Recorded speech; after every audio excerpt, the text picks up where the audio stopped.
पहुंच रही है, लोग मेरे शॉप से नहा रहे हैं, लोग मेरा शैम्पू यूज कर रहे हैं, लोग घी खा रहे हैं, लोग तेल खा रहे हैं, लोग चाय पी रहे हैं मोदी केयर की। तब अगर मुझे पैसे आ रहे हैं तो मुझे समझ में आता है कि मैं पैसे लेने के लिए तैयार हूँ और ये पैसे जिंदगी भर आएंगे, क्योंकि लोग प्रोडक्ट भी जिंदगी भर यूज करेंगे। लेकिन अगर आप मुझे बोलते हो अल्पेश बैठे बैठे 15 लाख रुपए आएंगे तो बस इतना कर दे, तो मैं इन ऐसी बातों को यकीन नहीं करता। और आप प्लीज आप मत करना,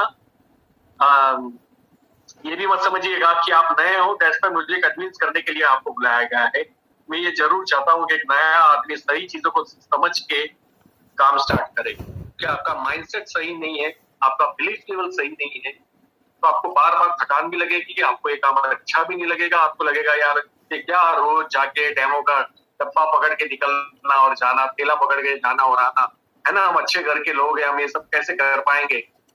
तो एनीवे वो हम बात पे बात करते हैं। तो मैं आपको थोड़ा मेरी लाइफ के बारे में जरूर बताना चाहूंगा कि नडियाद के पास में एक परसोला गांव है, छोटा सा, वहां मैं पला बड़ा हुआ हूँ। अपनी लाइफ के 20 साल मैंने वहीं गुजारे। चारों दीवार मिट्टी की थी, मतलब ओडी बोलते थे, गज्जर नहीं ओडी। और वो ओडी का मतलब सिंपली जो लोग नॉन जो गुजरात के बाहर के, मैं आपको बता दूं, उसको सिंपली झोपड़ा ही बोलते हैं सिटी लैंग्वेज में। तो माता का मर्ड था एक, जिसमें एक रूम थी एक्स्ट्रा, जिसके अंदर हम लोग रहते थे।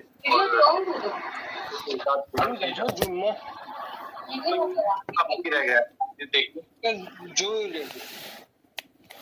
ये धार्मिक पटेल को आप म्यूट कर दीजिए। ओके, तो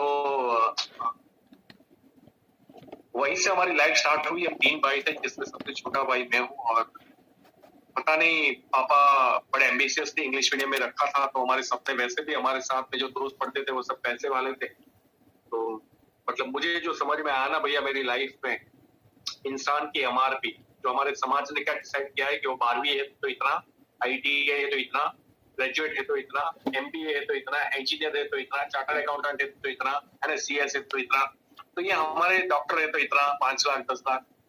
ये जो एमआरपी हमारे समाज ने बनाई है, अगर वो सच होती ना, तो धीरू भाई अंबानी जब इस दुनिया से गए तो रिचेस्ट आदमी बन के मरे थे, जो ग्रेजुएट नहीं। तो मुझे एक बात समझ में आती है कि इंसान की एमआरपी उसका एजुकेशन नहीं होती। एजुकेशन मस्त होना चाहिए, पढ़ना लिखना, पढ़ाई विजन देता है, पढ़ाई डिसिप्लिन देता है। लेकिन मुझे पता नहीं क्यों ऐसा लगता है कि पढ़ाई लिखाई के बाद आदमी ज्यादा ही सोचने लगता है और बहुत प्रैक्टिकल होने लगता है।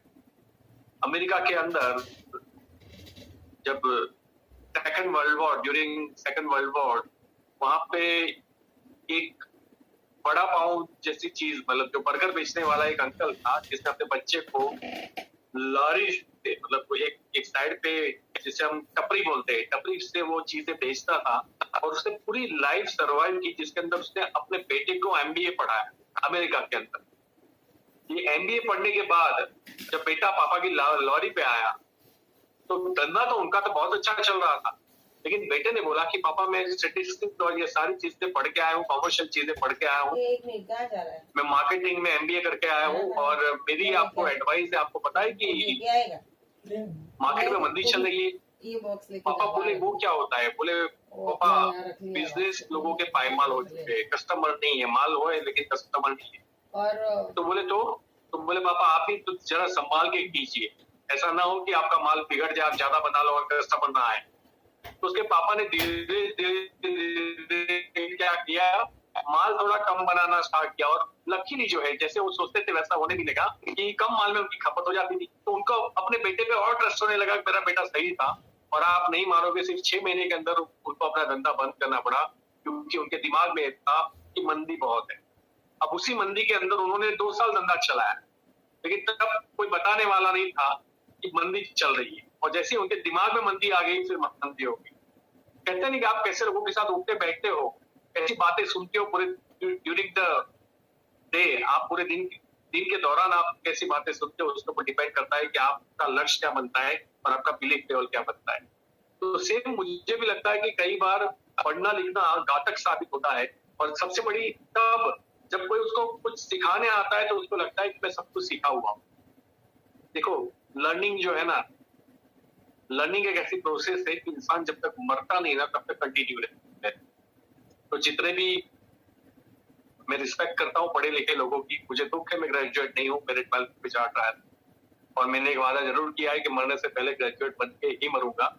तो मैं आप सभी लोगों को सेम चीज कहना चाहूंगा कि एमआरपी जो इंसान की होती है ना, वो उसकी सोच, और सोच जितनी बड़ी होगी जीत उतनी ही बड़ी होगी।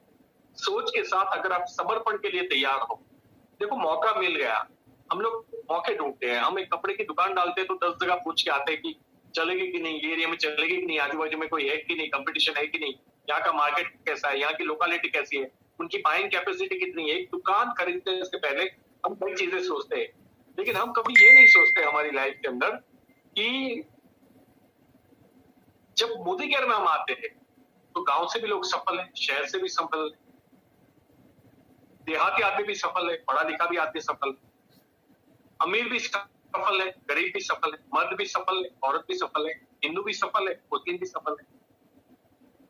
तो मुझे ये समझ में नहीं आता फिर हम कौन से पैरामीटर में अपने आप को डालते हैं। तो प्लीज ये डालना बंद करके पहले ये सोचिए कि जब इतने सारे लोगों ने जीत हासिल कर ली है तो मुझे किसी भी हाल में जीत हासिल करनी है। जीत के कुछ नियम होते हैं, मैं आपको बता दूं। और जीत विनिंग का जो पहला नियम है ना, वो क्या है पता है? वो नियम ये है कि हम जो भी धंधा करें वो सही होना चाहिए। क्योंकि मेरी लाइफ में एक चीज बड़ी क्लियर है, धंधा सही होता है या गलत होता है, छोटा या बड़ा कभी नहीं होता। मैं दोबारा बोलता हूँ, धंधा सही होता है या गलत होता है, छोटा और बड़ा कभी नहीं होता। और छोटा और बड़ा होता तो जूते का बिजनेस बाटा नहीं बनता और लोहे का बिजनेस कभी टाटा स्टील नहीं बनता। छोटे सही और गलत की अगर बात करें तो मैं होटल में मिलावटी खाना बेच रहा हूँ तो मैं गलत कर रहा हूँ। मैं कपड़ों के अंदर एमआरपी का टैग हटा के कुछ दूसरे एमआरपी डाल रहा हूँ, टैक्स की चोरी कर रहा हूँ तो मैं गलत कर रहा हूँ। मैं एक डॉक्टर हूँ, मुझे पता है कि इसको ऑपरेशन की जरूरत नहीं है, फिर भी मैं ऑपरेशन कर रहा हूँ तो मैं गलत। आप समझ रहे होंगे मैं क्या कहना चाहता हूँ। तो धंधा सही होता है या गलत होता है, छोटा और बड़ा कभी नहीं होता।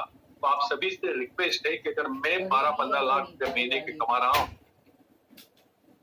साल की मेरी 1.5 करोड़ इनकम है, during the lockdown more than 50 lakh rupees मेरे अकाउंट में आए। आप सोचिए ना, 50 लाख से ज्यादा मेरे अकाउंट में डिपॉजिट हुए कंपनी की तरफ से। मैं आपको ये बताना चाहता हूँ ड्यूरिंग द लॉकडाउन। तो मैं आप सभी से ये कहना चाहता हूँ कि आप इस धंधे को छोटा कैसे बोल सकते हो। और मेरे पास ना दुकान है, मेरे पास ना स्टॉक है, मेरे पास ना ज्यादा मैंने आदमी लगाए हुए बेचने के लिए, मैं अकेला हूँ भैया। और जो आपके सामने बोल बोल कर रहा हूँ वही मैंने किया था। बोलना मुझे आता नहीं था लेकिन मैंने सीख लिया। देखो, आप अगर अपनी लाइफ में 25-50 हजार रुपए कमा रहे हो आज के दिन में, और अगर मैं आपको ऑफर कर रहा हूँ कि भैया ठीक है आप 1 लाख रुपए मिलेंगे आपको मोदी कर, तो समझ में आता है कि आपका आप लाइकिंग डिसलाइकिंग की बात करो, क्योंकि पसंद नापसंद नाम की भी लाइफ में कोई चीज होती है। और मैं भी उसमें बिलीव करता हूँ कि पसंद नापसंद नाम की कोई चीज हमारी लाइफ में जरूर होती है। लेकिन अगर आप 25-50 हजार रुपए कमा रहे हो और मैं महीने 15 लाख की बात कर रहा हूँ, 50 लाख की, और फिर भी आप पसंद नापसंद की बात कर रहे हो, तो मैं आपको एक एडवाइस देना चाहूंगा आपके बड़े भाई के नाते, छोटे भाई के नाते, कि अगर 50 हजार की जगह 15 लाख की अपॉर्चुनिटी मिले ना, तो वो धंधा करना नहीं चाहिए, वो धंधा मर मर के करना चाहिए। दोबारा बोलता हूँ, अगर 50 हजार रुपए की जगह 15 लाख कमाने का मौका मिले और आपको कोई पैसे इन्वेस्ट नहीं करने हैं, सिर्फ जुनून लगाना है, सिर्फ अपने स्वभाव को बदलना है, सिर्फ मार्केट में लोगों के पास जाना है, हो सकता है थोड़े नखरे सहन करने पड़े, हो सकता है कि लोग अंडरस्टैंड ना कर पाए, कुछ भी पके, आपको टेंशन करने की जरूरत नहीं है, क्योंकि आप क्लियर हो कि आप गलत नहीं कर रहे हो। तो 50 हजार की जगह अगर 15 लाख मिलते हो तो धंधा करना नहीं चाहिए, धंधा मर मर के करना चाहिए।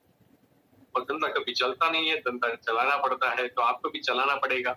और वो तो आप 5 करोड़ का पेट्रोल पंप डाल दीजिए, तो 5 करोड़ की होटल डाल दीजिए, हर कंडीशन के अंदर आपको धंधा चलाना ही पड़ेगा। पर शर्त ये है, अगर पैसे आपने इन्वेस्ट किए तो आपका रिस्क बढ़ जाएगा, अगर पैसे आपने इन्वेस्ट किए तो आपको अकेले कोई धंधा चलाना पड़ेगा। लेकिन अगर आपने मोदी के स्टार्ट किया तो हम आपके साथ हैं आपका बिजनेस चलाने। और अगर हम आपके साथ नहीं होते तो अभी तो मेरा एंजॉय करने का टाइम चल रहा है, लाइफ मेरी अच्छी चल रही है, हर महीने कुछ करो ना करो 15 पेटी आ जाती है। तो मैं क्यों अभी भी ये पग कर रहा हूँ? बिकॉज जिन लोगों की वजह से मेरी जिंदगी बनती है, जिस बिजनेस की वजह से मेरी जिंदगी बनती है, मैं चाहता हूँ कि मैं भी लोगों की लाइफ चेंज करूँ, मैं उन लोगों को आगे लेके आऊँ जिनकी वजह से मैं आगे पहुंचा हूँ। तो again thank you so much entire my team, doctor Surekha Bhargava ma'am जो मेरी अपलाइन है, जिनकी वजह से मतलब मुझे लगता है कि मैं सफल हूँ। थैंक यू मिस्टर समी मोदी जिन्होंने अपॉर्चुनिटी दी, और आप एंटायर ग्रुप, आप जो भी लीडरशिप ऑफ मेरी टीम थी, मैं आप सभी का मतलब मैं तो दिल से रिस्पेक्ट करता हूँ, क्योंकि मैं बहुत ही प्रोफेशनल आदमी भी हूँ और अच्छा दिल वाला भी हूँ। जहां से मुझे धंधा आता है वो मेरा कभी दुश्मन हो ही नहीं सकता मेरी लाइफ में। तो anyway, I respect you all, I love you all. और अगर मैं चाहूँ तो अभी घर पे आराम भी करूँ तो ये पैसे मिलेंगे। मैं नए लोगों से बात कर रहा हूँ, और फिर भी मैं अगर बात कर रहा हूँ मतलब कोई ना कोई एल्फिश गजर और निकल आए, दैट्स व्हाई मैं आप लोगों के साथ बात कर रहा हूँ। तो मेरी लाइफ जब मैंने वर्षों से स्टार्ट की इंग्लिश मीडियम में, मेरे समझ में नहीं आया, 10th में आगे वाला स्टूडेंट अच्छा था, पास हो गया, 4 ट्रायल लगाए, ITI किया 2 साल, 1 साल जॉब की। 1 साल जॉब करके मुझे समझ में नहीं आया लाइफ में क्या करूँ, कुछ पढ़ा करना है, कुछ पढ़ा करना है, समझ में नहीं आ रहा था क्या करना है। तो मैंने ऐसे ही जॉब छोड़ दी। 750 रुपए में जॉब स्टार्ट की थी, 1 साल के अंदर 2500 रुपए थे। 2500 रुपए भी मुझे ज्यादा लग रहे थे। मैंने अपने बॉस को जाके, मुझे आज भी याद है, पूछा था कि सर आपको मेरी सैलरी परवड़ती है ना, मतलब मेरी सैलरी आपके लिए अफोर्डेबल है ना? आप सोचिए कोई एम्प्लॉय जाके ऐसी बात पूछे, ऐसा वर्ल्ड में पहली बार हुआ होगा, मैंने पूछा। और फिर भी मुझे लगा कि यार जितनी मैं मेहनत कर रहा हूँ या जो मेरे सपने हैं वो शायद यहाँ तो मुझे लग रहा है कि मैं उनको परेशान कर रहा हूँ ज्यादा पैसे लेके, लेकिन मुझे कुछ और अपना बिजनेस करना चाहिए। मुझे कहीं से 75,000 रुपए उधार मिले, मैंने उससे अपना बिजनेस स्टार्ट किया। घर, गाड़ी, ऑफिस, मैं डायरेक्ट सेलिंग में आने से पहले कमा चुका था, क्योंकि मेरा बिजनेस 14 साल मैंने चलाया, पीसीओ मशीन और पेफोन का, और कॉइन बॉक्स और एक्सरे मशीन का।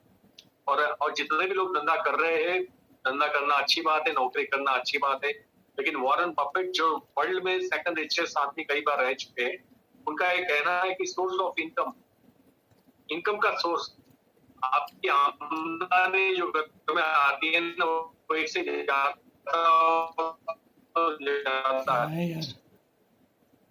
एक में अभी कभी कभी हमारा धंधा रातों रात बंद हो गया। अब कैसे बंद हुआ धंधा? तो मेरा कोई दोष नहीं था। हमारी स्ट्रेटेजी, हमारा प्लानिंग, हमारा फोकस, हमारा समर्पण, हमारी ऑनेस्टी, हमारा हार्डवर्क, हमारा डेडिकेशन, हमारा कमिटमेंट, सब कुछ सही था। लेकिन टेक्नोलॉजी ने हमें खत्म कर दिया, मोबाइल आ गए, और हमारा धंधा था पीसीओ मशीन और पेफोन बेचना, 1 रुपए वाले कॉइन फोन। पूरे गुजरात में हम सप्लाई करते थे रिटेल होलसेल में, और रातों रात वो बिजनेस जो मेरा 7-8 करोड़ का टर्नओवर था, वो 40-50 लाख 70 लाख पे पहुंच गया। मुझे समझ में नहीं आया कि अब मैं क्या करूं। फ्रस्ट्रेट था, एक दो बिजनेस ट्राई किए, तब मुझे ये भी पता चला कि मैं अपनी जिंदगी के अंदर बहुत मेहनत करके आगे पहुंचा था, लेकिन कहीं जब एक 4-5 साल हो गए, जब मेरे वहां 15-20 आदमी काम करने लगे, तो मैंने खुद काम करना बंद कर दिया था। मैं पानी का ग्लास भी डोरबेल बजा के मंगवाता था। तो मुझे एक चीज समझ में आ गई कि काम करना भी एक आदत है और काम नहीं करना भी एक आदत है। और इसीलिए मुझे नहीं पता कोरोना कितने लोगों की जान देगा, लेकिन मुझे जरूर पता है कि कोरोना बहुत सारे लोगों को हरामखोर बना देगा। वो लॉकडाउन, क्वारंटाइन या घर में रहना है करके वो आराम से लेटे रहते हैं सोफे के ऊपर और टीवी चालू करके बैठते हैं। उनको काम नहीं करना एक आदत बन चुकी है, और ये आदत जितनी वर्ल्ड को फिनिश करेगी ना, वो मुझे नहीं लगता कि उतनी कोरोना करेगी। तो कोरोना से भी बदतर इसी से अगर आपके अंदर है मेरे दोस्त, तो उसको पहले निकाल देना, क्योंकि जो लोग आलसी होते, जो कामचोर होते, उनको दुश्मनों की आवश्यकता नहीं होती, वो अपने आप को गोली मार देते। और उन्हीं में से मैं था, और दैट्स व्हाई मैंने शॉर्टकट अपनाया। मैंने शेयर मार्केट के अंदर मैं खेलने के लिए गया, इंट्राडे किए मैंने। स्टॉक मार्केट आप लोगों को पता होगा, शेयर बाजार के अंदर वो एक किस्म का जुआ है, व्हाइट पे खेलते हैं लोग, और वो जुआ खेलने के चक्कर में मैं फाइनेंशियल बर्बाद हो गया। मेरे पास जो भी कैपिटल थी वो तो चली गई, 44 लाख बैंक की सीसी थी वो भी चली गई। मैं लोन लेता रहा और खेलता रहा, लोन लेता रहा और खेलता रहा। आपको शायद यकीन नहीं होगा, आज से 10 साल पहले, बिफोर 11 ईयर्स, 11 साल पहले 1.5 करोड़ का कर्जा हुआ था मुझे लगभग। 14 बैंकों ने केस किए, समन, पहले नोटिस आती है, फिर समन्स आता है, फिर वारंट आता है, फिर नॉन अवेलेबल वारंट आता है, पुलिस घर पे आती थी, प्रेस में, ऑफिस में। और तब मेरी जिंदगी में डायरेक्ट सेलिंग एंटर हुआ। मैं तो नफरत करता था, मुझे तो ये धंधा ही नहीं लगता था।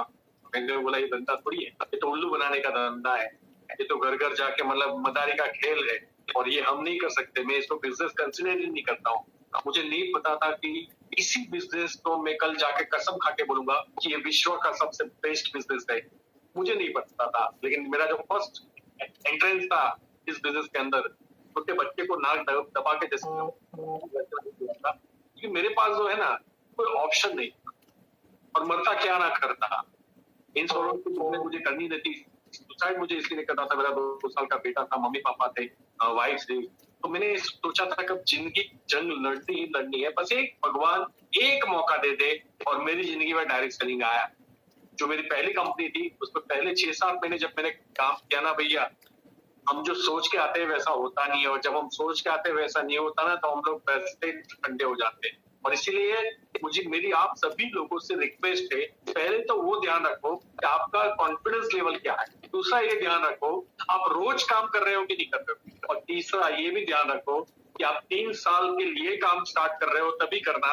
अगर आप ये ट्राई करने के लिए आए हो तो ट्राई करने वाले हजारों लाखों आए और हजारों लाखों चले गए। प्लीज मैं नहीं चाहता कि आप मेरी टीम में एंट्री लो और कल आपको ये बोलना पड़े कि मैंने किया लेकिन कुछ हुआ नहीं, 6 महीने में कुछ नहीं होगा। ये आम का पौधा है, आज लगाओगे ना 3 से 5 साल के बाद आपको आम के पेड़ आम के फ्रूट आएंगे।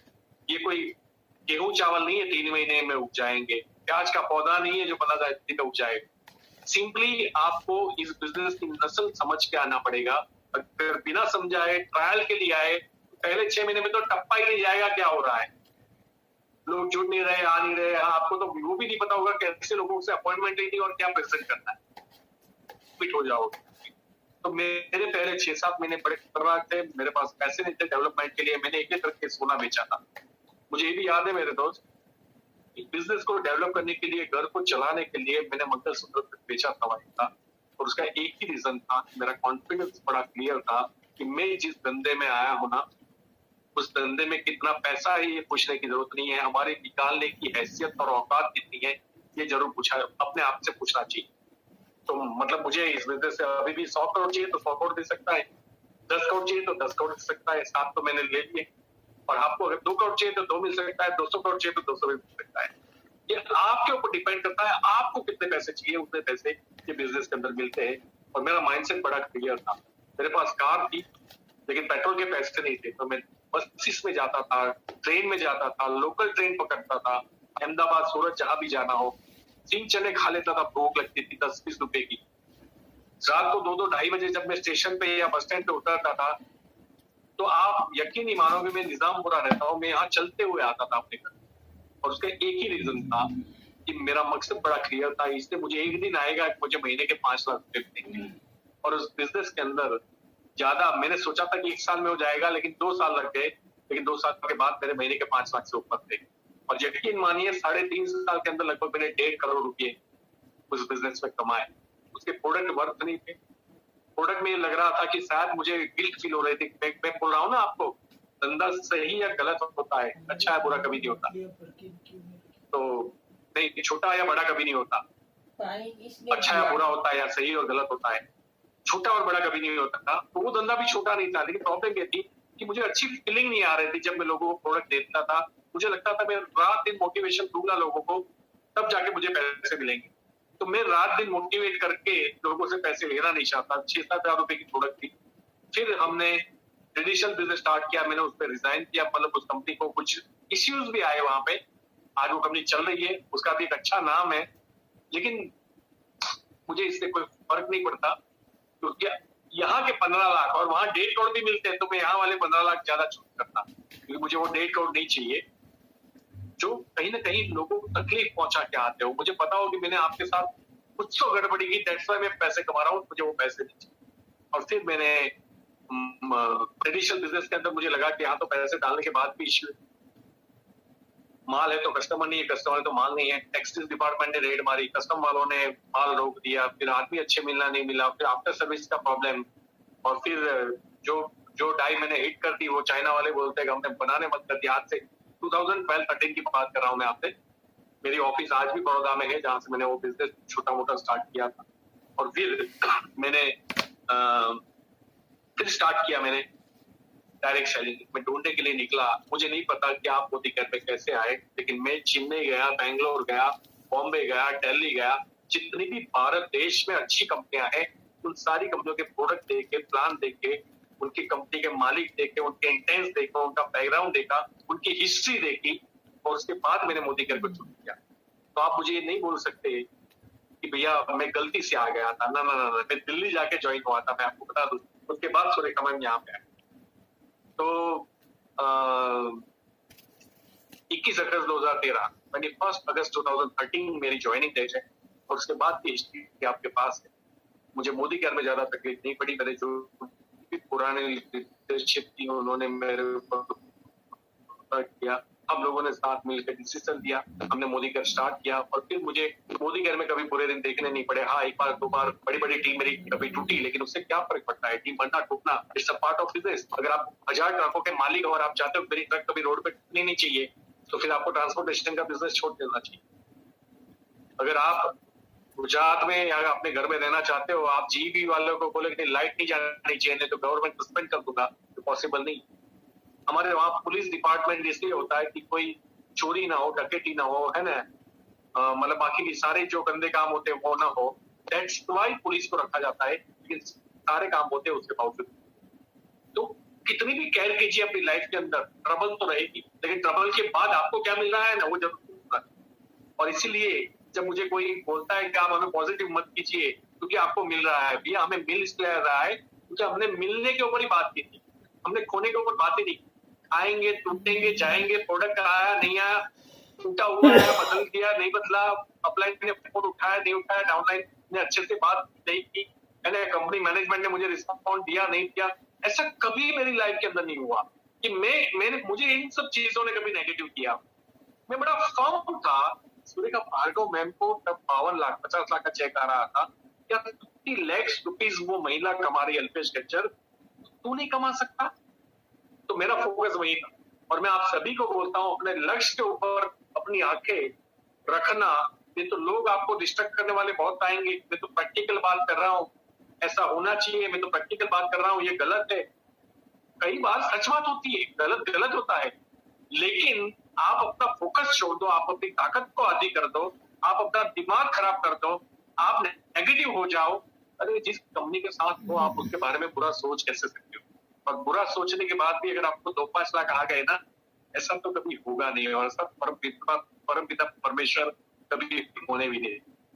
तो इसीलिए आप पॉजिटिव माइंडेड रहिए। कभी कोई कंपनी नहीं चाहती कि आपको तकलीफ हो, कभी कोई कंपनी का मालिक ये नहीं चाहता कि उसका धंधा खत्म हो,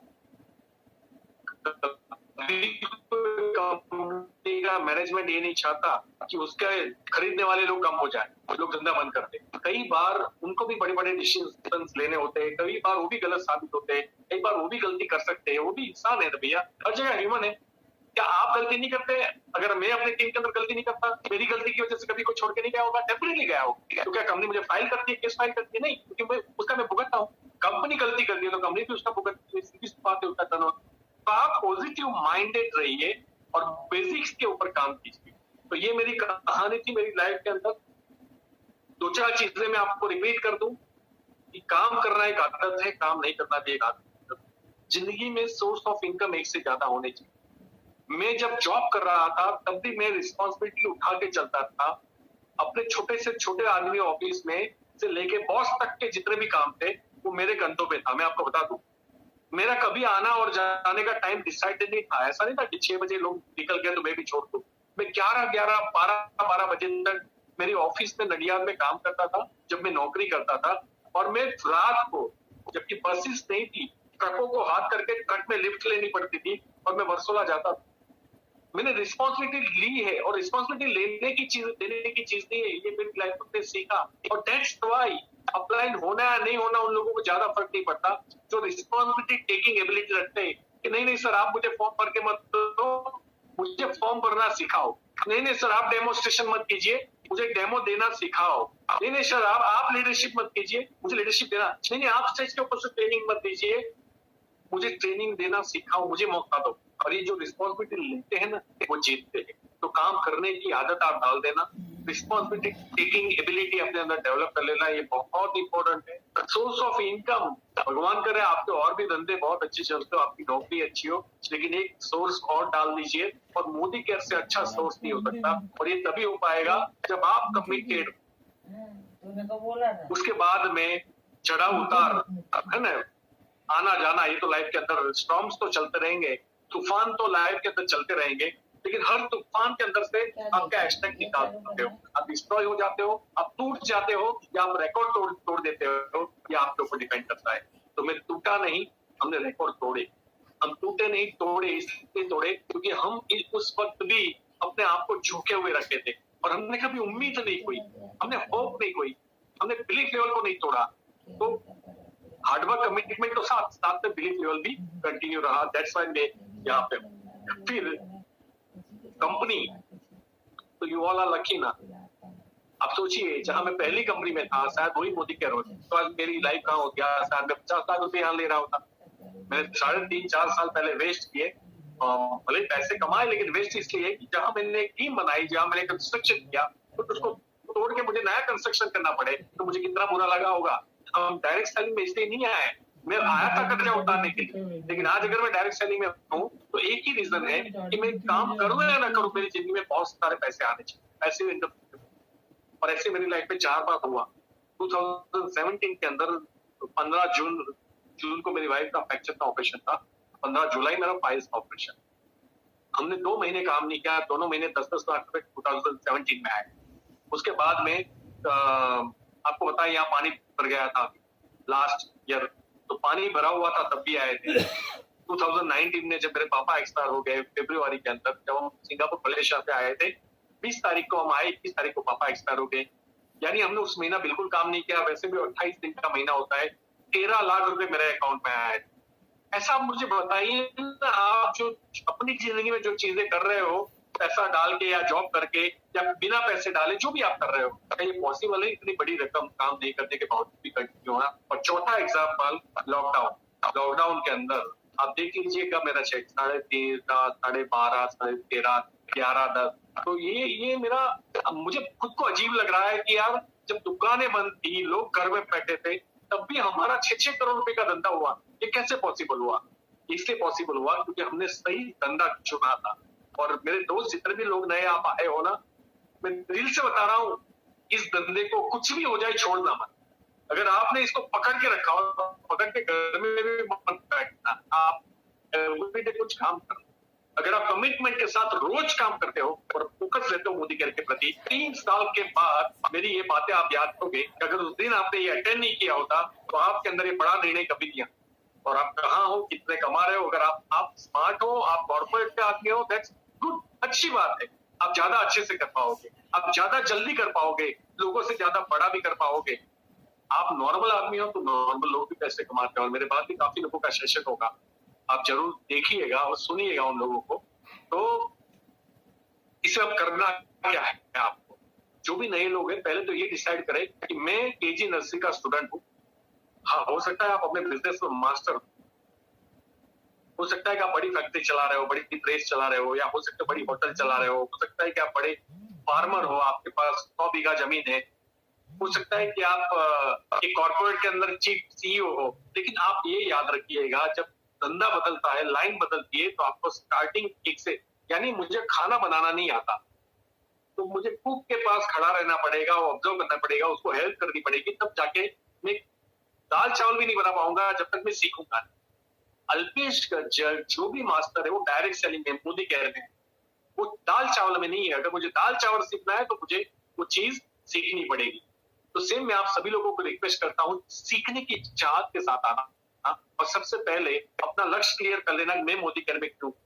अगर आप इसलिए नहीं मोदी केयर में हो क्योंकि आपके पास जॉब नहीं है, तो शायद 6 महीने आपको और फील होगा कि मेरे पास जॉब नहीं, क्योंकि इसमें क्विक मनी गेम नहीं है, जल्दी पैसे नहीं आते। इस धंधे में शुरुआती तौर पे बहुत मेहनत, थोड़ा पैसा, फिर बहुत मेहनत, थोड़ा पैसा, फिर 1 साल के बाद बहुत मेहनत, थोड़ा बहुत पैसा, और 2 साल के बाद जितनी मेहनत उतना पैसा, जितनी मेहनत उतना पैसा, और 3 साल के बाद जितनी मेहनत उससे ज्यादा पैसा, और 5 साल के बाद जितनी मेहनत करनी नहीं है और बहुत सारा पैसा जहां आप दे दिएगा।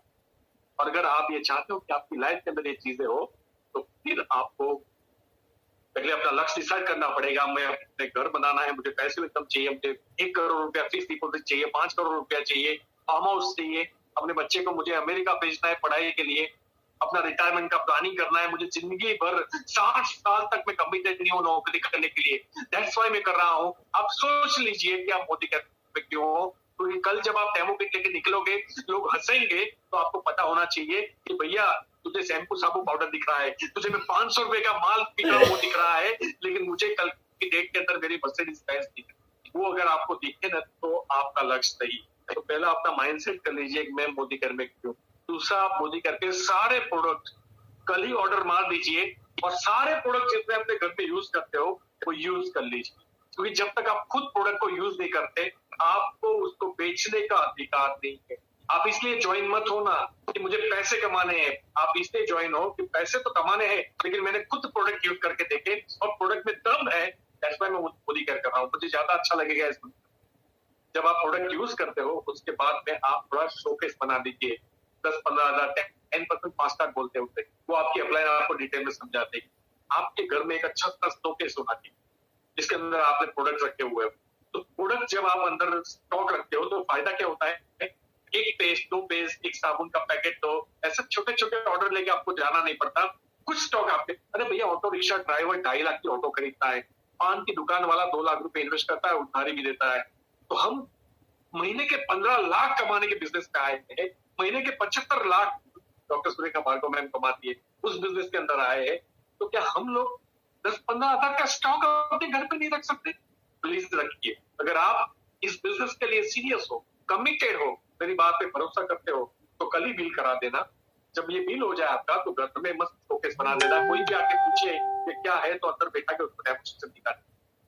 फिर आप लिस्ट बनाइए। जैसे हमारी शादी में, घर में कोई भी फंक्शन होता है, शादी वादी, तो हम लोग क्या करते हैं, लिस्ट बनाते हैं, किसको बुलाना है, किसको बुलाना है, किसको बुलाना है, किसको बुलाना है। नहीं बुलाना है तो हम सोचते नहीं है। तो इस शादी में जितने ज्यादा लोग आए, हमें अच्छा लगता है कि हम रिलेशन मेंटेन कर पाए। तो आज के बाद जब इस बिजनेस के अंदर आप लिस्ट बनाए, तो ये मत सोचना है ये करेगा या नहीं करेगा। जो भी ब्रश करते हैं उन सबका नाम लिख देना, जो ब्रश नहीं करते उनका नाम बता देना।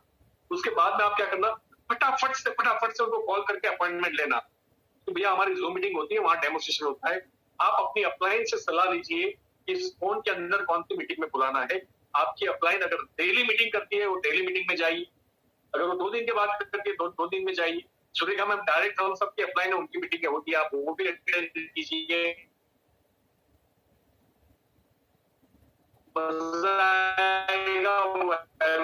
डे मीटिंग होती है 5 बजे।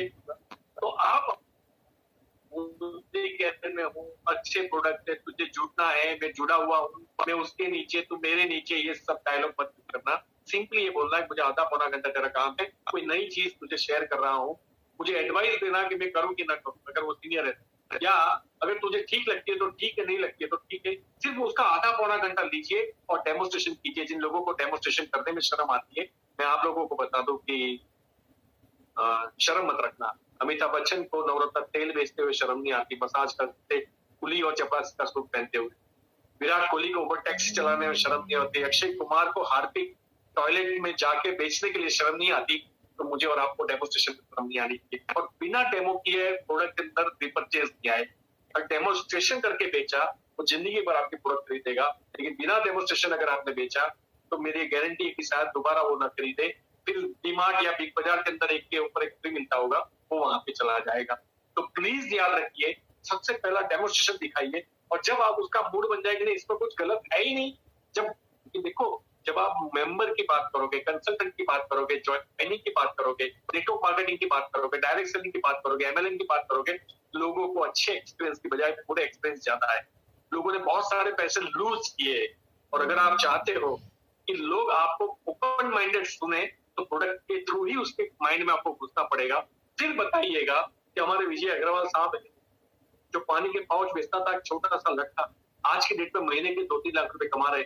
हमारी सिंपल सी हाउस वाइफ मीनाक्षी मैडम, आज वो घर पे काम, मतलब घर में अच्छा घर था, घर में कभी घर से बाहर नहीं निकली, छोटे से गांव से बिलोंग करती थी, आप 2 लाख रुपए महीने कमा रही। हमारी फाल्गुनी मैडम एक सिंपल हाउस वाइफ थी, महीने के 5 लाख रुपए कमा रही।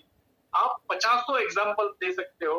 अवनी मैम हमारी जस्ट सॉफ्टवेयर इंजीनियर थे, हस्बैंड वाइफ दोनों।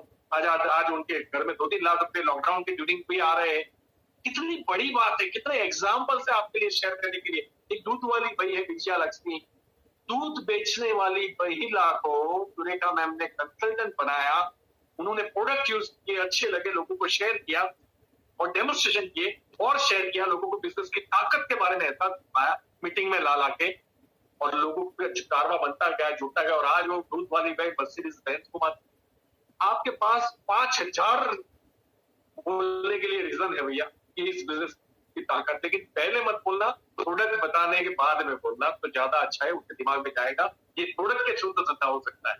और फिर उसको जूम मीटिंग अटेंड कराइए, तो इस जूम मीटिंग से उसका बिलीफ लेवल बढ़ता है, उसका माइंडसेट क्लियर होता है और उसको लगता है कि नहीं, आई कैन डू इट। और जिन लोगों को ये फील होता है ना कि मैं नहीं कर सकता, तो मैं आप लोगों को बता दूं, वी आर ह्यूमन। हमने पहाड़ों को चीत के रास्ते बनाए, हमने नदियों का रुख मोड़ा है, हम चीते की तरह भाग नहीं सकते, हमने बुलेट ट्रेन डिजाइन की है। हम कहते हैं कि ईगल की तरह उड़ नहीं सकते 300 किलोमीटर प्रति घंटा, लेकिन हमने जेट प्लेन डिजाइन किया है। उस इंसान का बच्चा होकर तू कभी ये बोल ही नहीं सकता तू सीखना नहीं चाहता, ये बात अलग है। तू घर से निकलना नहीं चाहता, ये बात अलग है। तुझे शर्म आती है, ये बात अलग है, लेकिन तू नहीं कर सकता, ये बात गलत है। तो मेरी लाइफ में एक चीज बड़ी क्लियर है कि मैं नहीं कर सकता, ये सच हो सकता है, लेकिन मैं नहीं सीख सकता, ये गलत है। तो आप प्लीज सीखने की चाहत के साथ स्टार्ट कीजिएगा। जूम मीटिंग में लोगों लेके आइएगा। शर्म तब आनी चाहिए जब हमारा बच्चा सही स्कूल में ना पढ़ता। शर्म तब आनी चाहिए जब माँ बाप को खैराती हॉस्पिटल में लेके जाते हैं। शर्म तब आनी चाहिए जब किसी की बच्ची को हम ब्याह के लाते हैं, तुझे रानी बना के राज करवाऊंगा। रानी तो नहीं बन पाती, लेकिन उसको नौकरानी बना दिया जाता है। शर्म आने के लिए 500 रीजन है हमारी लाइफ में, वहां हमें शर्म नहीं आती, और एक बिजनेस को प्रमोट करने में हमें शर्म आती है। उससे बुरी चीज और क्या हो सकती है। तो खुद पे भरोसा रखिए, we are human, we are super power, हम कुछ भी कर सकते हैं। मुझे बड़ा अजीब सा लगता है, अभी हम लोग राजस्थान में, क्योंकि मेरी जगुआर है ना, उसके मैं ट्रायल सबको देता हूँ, जिनके पास ड्राइविंग लाइसेंस होता है उसको मैं बोलता हूँ भैया तुम मेरी गाड़ी चला सकते हो और मेरी गाड़ी ठोक भी सकते हो। मुझे इसमें पता नहीं, मैं नॉन लिविंग थिंग चीजों से प्यार नहीं करता, जिसमें जान नहीं है ना, वो उसको मैं नहीं। लोग कॉपी करके कहा मेरा सोफा, मेरा ये, मेरा वो, मेरा टीवी, ऐसा नहीं होता। मेरी लाइफ में ऐसा नहीं है। आप मेरी गाड़ी कभी भी चला सकते हो, आपको जब भी हाथ साफ करने हो, ट्रायल लगाने हो, यू कैन। जब हम लोग ट्रायल दे रहे थे लोगों को, मुलीब भैया बाजू में बैठे, मैं भी बैठ गया था, हम 4 लोग थे कार के अंदर, एक बच्चा ट्रायल ले रहा था, तो बोले मेरा वीडियो उतारो, दोस्तों को दिखाऊंगा मैं जगुआर चला रहा हूँ। वो ट्रायल करते करते 4-5 लोग बाइक पे जा रहे थे, मतलब एक बेटा था, बच्चा था, फिर पापा बैठे थे, फिर बीच में एक बच्चा था, फिर मम्मी थी और मम्मी की गोद में एक बच्चा था। 5 लोग बाइक पे थे, हम जगुआर में 4 लोग थे। मैंने बोला भैया थोड़ा इधर भी घुमा, कि जिंदगी में अगर कमिटमेंट के साथ सही प्लेटफॉर्म के ऊपर मेहनत नहीं की ना, सही प्लेटफॉर्म इसलिए बोल रहा हूँ मेरे भाई, कि ऑटो रिक्शा ड्राइवर भी ईमानदार होता है, वो भी मेहनती होता है, वो भी टैलेंटेड होता है, लेकिन उसने जो वाहन का चुनाव किया है ना, वो उसकी जिंदगी में 1 करोड़ रुपया नहीं दे सकता। इसलिए सही प्लेटफॉर्म पे तांडव करना बहुत इंपॉर्टेंट होता है। तो सही प्लेटफॉर्म के ऊपर अगर काम किया ना तो जगुआर, और नहीं किया ना तो बाइक पे 5 लोग, बाइक बेचो, 2 व्हीलर 2 लोगों के, 2 लोग 5 लोगों के लिए नहीं होती, वो मजबूरी होती है। किसी को भी अच्छा नहीं लगता कि हमारे बीवी बच्चे बारिश में भीगे, हमारे माँ बाप में पकड़ते हुए कहीं जाए, है ना, हमारा बच्चा धूप 44 डिग्री के अंदर स्कूल जाए, किसी को भी अच्छा नहीं लगता। सबको लगता है कि लाइफस्टाइल जबरदस्त होनी चाहिए, लेकिन उसके लिए समर्पण भी तो होना चाहिए, सही प्लेटफॉर्म भी तो होना चाहिए। मैं कहाँ कह रहा हूँ कि आप लोग मेहनत नहीं करते, मुझे पता है कि आप लोग मेहनत करते, लेकिन सही दिशा में मेहनत और सही प्लेटफॉर्म के ऊपर मेहनत की इंपॉर्टेंट है। और यकीन मानिए आज आपने सही चीज चुन ली। मैं तो घर पे बैठा हूँ, मुझे तो भैया जो करना था मैंने कर लिया। आप यकीन मानिए मैं पागल नहीं हूँ पैसों के पीछे, मैं ऐसा आदमी हुई नहीं मुझे अभी और 100 करोड़ रुपए चाहिए। More than enough what I am getting, मुझे अच्छा लग रहा है जो मेरे पास है और जो आ रहा है। लेकिन मैं आपको रिक्वेस्ट कर रहा हूँ प्लीज अपनी जिंदगी को सुधारिए। मेहनत तो कर ही रहे हो, कमिटेड तो आप हुई, लेकिन सही प्लेटफॉर्म की जरूरत है, सही दिशा की जरूरत है, और उसके लिए हम आपके साथ। तो अपने आप पे भरोसा कीजिए, कमिट रहिए, आपकी अपलाइन को फॉलो कीजिए, अपनी अपलाइन की सारी मीटिंग अटेंड कीजिए। मैं हर सैटरडे 9 बजे आपको दूंगा। अपने जितने भी नए दोस्तों को आप ला सकते हो उसको इस मीटिंग में लेके आना, मैं समझाऊंगा, आप चिंता मत कीजिए। उनको देखो मैं कितना पावरफुल हूँ ना, इससे बिजनेस नहीं चलता। मेरी टीम कितनी पावरफुल है इससे बिजनेस, और टीम तभी हो पाएगी जब टीम का माइंडसेट होगा। टीम तभी हो पाएगी जब टीम को ये फील होगा कि मुझे अपनी जिंदगी में, तो देखो कोई भी आदमी काम कर सकता है, यानी मुझे 8 करोड़ का सेल होता है तब मुझे पैसे मिलते हैं। 8 करोड़ का सेल क्यों होता है? क्योंकि लोगों को प्रोडक्ट अच्छे लगते हैं। अब लोगों को प्रोडक्ट अच्छे क्यों लगे? क्योंकि किसी ने उनके घर जाके बताया। किसी ने उनके घर जाके क्यों बताया? क्योंकि जो उनके घर जा गया था उसके पास प्रोडक्ट का नॉलेज था। उसने प्रोडक्ट का नॉलेज क्यों लिया? उसने प्रोडक्ट का नॉलेज इसलिए लिया ताकि उसको बिलीव था कि मुझे अपनी जिंदगी में जो भी चीजें चाहिए, अगर मैं नॉलेज लेके फील्ड में जाऊंगा तो सबसे पहले उसका बिलीफ और उसका माइंडसेट आया। पहले तो मुझे फील हुआ कि यार मुझे अपनी लाइफ के अंदर जो चीजें चाहिए वो मुझे मोदी कैसे मिल सकती। उसके बाद मैंने नॉलेज देना स्टार्ट किया, फिर फील्ड में जाना स्टार्ट किया, फिर कई ठोकरे खाई, कई रिजेक्शन झेले। मुझे कितने लोगों ने मना किया, वो कहने की मुझे जरूरत नहीं है। मुझे आज भी लोग मना करते हैं, आज भी लोग मुझे छोड़ के जाते हैं, आज भी मेरी टीम टूटती है, उससे क्या फर्क पड़ता है? आते भी तो है, लोग टिकते भी तो है, वॉल्यूम भी तो बढ़ रहा है। मैंने अपना कॉन्फिडेंस कभी लूज नहीं किया। It's a part of life. अगर आप सड़कों के ऊपर जा रहे हो तो खड्डे आना मतलब निश्चित है, बम्प आना निश्चित। आप ये कभी नहीं कह सकते कि इंडिया में मुझे बम्प नहीं चाहिए। स्पीड ब्रेकर तो लगेंगे ही लगेंगे लाइफ के अंदर। बस थोड़ी गाड़ी वहां रोक के थोड़ा आगे, आप अपनी मंजिल को वहीं स्टॉप मत कर दो। एक स्पीड ब्रेकर आया तो आया, और हम गाड़ी साइड पे कर देनी, अभी तो नहीं जाना है, ये बार बार स्पीड ब्रेकर आ रहे हैं। It's a part of life. हमारा उद्देश्य स्पीड ब्रेकर नहीं है, हमारा उद्देश्य हमारी मंजिल में जहां हमें पहुंचना है। और अगर हमारी कार एक्सीटर हमेशा ऑन रहा, हम पहुंच जाएंगे। आज नहीं तो कल, थोड़ा जल्दी या थोड़ा लेट। ये कोई मैराथन दौड़ नहीं है कि आपका पहला नंबर आना जरूरी है, आपका जीबीडी बनना जरूरी है, आपका 1 करोड़ बीवी होना जरूरी है। जिस दिन हो गए आपकी लाइफ टाइम के लिए स्टैक्स। तो anyway, again thank you so very much. Next Sunday मिलेंगे कुछ नई बातों के साथ, नए एक्सपीरियंस के साथ। और थैंक यू सो मच। और मुझे बड़ा अच्छा लगता है जब मैं देखता हूँ कि अभी भी 1000 लोग साइन कर रहे हैं। तो ये बेसिक्स था, लीडरशिप ट्रेनिंग अलग होगी। और आप अपनी टीम को, अगेन जो नए लोग आते हैं उनको सैटरडे 9 बजे लेके आइएगा। मैं उनके साथ दोबारा बात करूंगा, अपने बारे में फिर सेम बातें बताऊंगा, अपनी स्टोरी बताऊंगा। उनकी आलस्य को हम मिलकर उठाएंगे, उनके कॉन्फिडेंस को हम जगाएंगे, उनको फील्ड में भेजेंगे, उनको शार्प बनाएंगे। देखो नॉलेज तो सारे लोग दे रहे हैं, लेकिन नॉलेज लेने की जो चाहत होती है वो हमारे अंदर नहीं है ना। तो कम से कम हम चाहत खड़ी करेंगे अपने टीम पार्टनर्स के अंदर, क्योंकि हमारा काम है उनके सपने पूरे करना। हम सिर्फ लोगों को ला ला के छोड़ देंगे तो धंधा नहीं चलेगा। ला ला के उनको भरोसा देना पड़ेगा, उनको सिखाना पड़ेगा, उनको फील्ड में भेजना पड़ेगा। और फील्ड में जब रिजेक्शन आए तो उनको हिम्मत देनी पड़ेगी, उनका हाथ पकड़ के हमें चलना पड़ेगा, उनको फिर सिखाना पड़ेगा, फिर हिम्मत देनी पड़ेगी। और जब तक वो अकेला चलना सीख न जाए तब तक हमें उनका साथ देना पड़ेगा। ये हमारी ड्यूटी है। ये जो मैं कर रहा हूँ वो भी मेरा ड्यूटी का पार्ट है। कंपल्सन नहीं है इस बिजनेस के अंदर कि मुझे ट्रेनिंग देनी ही पड़ेगी, लेकिन मुझे अच्छा लगता है क्योंकि आपकी जिंदगी मेरी जिंदगी है, आपकी लाइफ मेरी लाइफ है, आपकी सक्सेस मेरी सक्सेस। तो again thank you so very much मुझे सुनने के लिए, मुझे सहन करने के लिए। 1 घंटा मेरा हो गया और अब हम जीबीडी से स्टार्ट करते हैं। जितने भी हमारे जीबीडी इस मीटिंग के अंदर है, प्लीज अपना हाथ रेज कीजिए ताकि मैं आपको अच्छे से बुला पाऊं।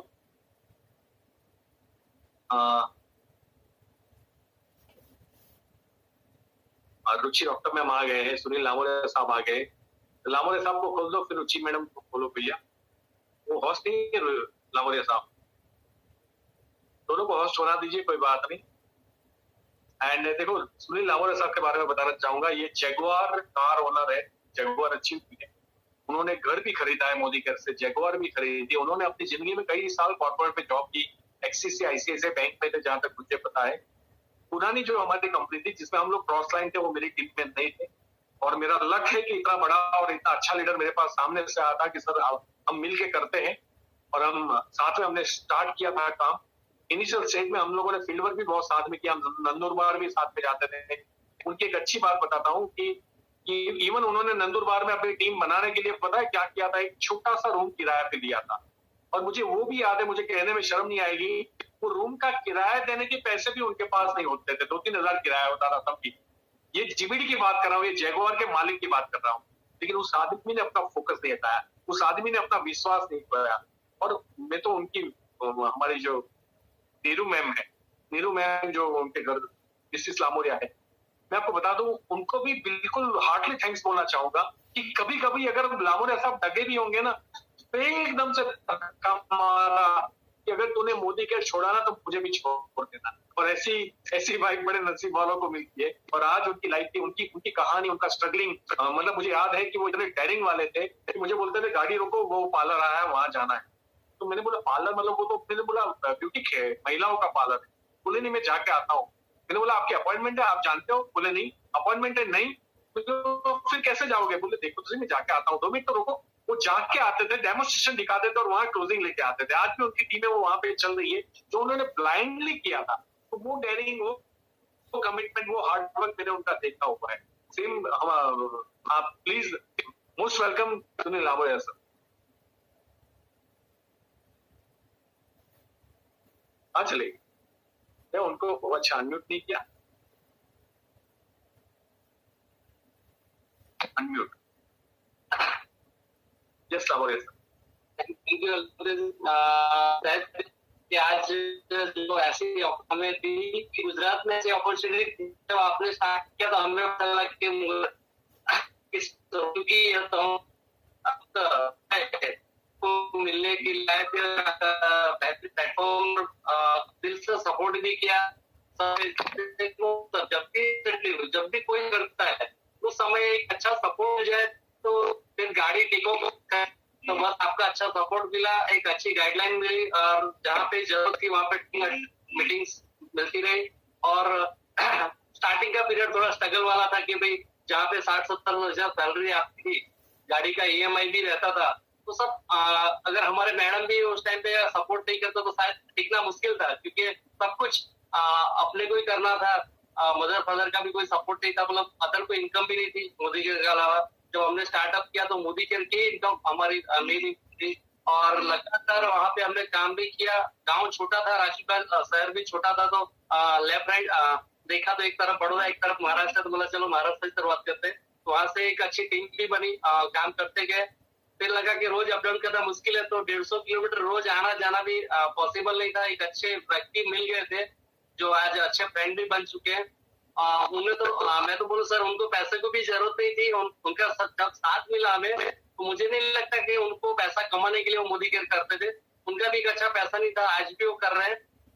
तो ऐसे व्यक्ति पहले तो मैंने वहां पे 2000 का किराए का रूम भी ले लिया था। मतलब राजशिपला के किराए के मकान में रहते थे, एक और किराए का मकान लिया, गाड़ी का ईएमआई, मतलब तकरीबन 40-50 हजार रुपए एवरी मंथ खर्च था।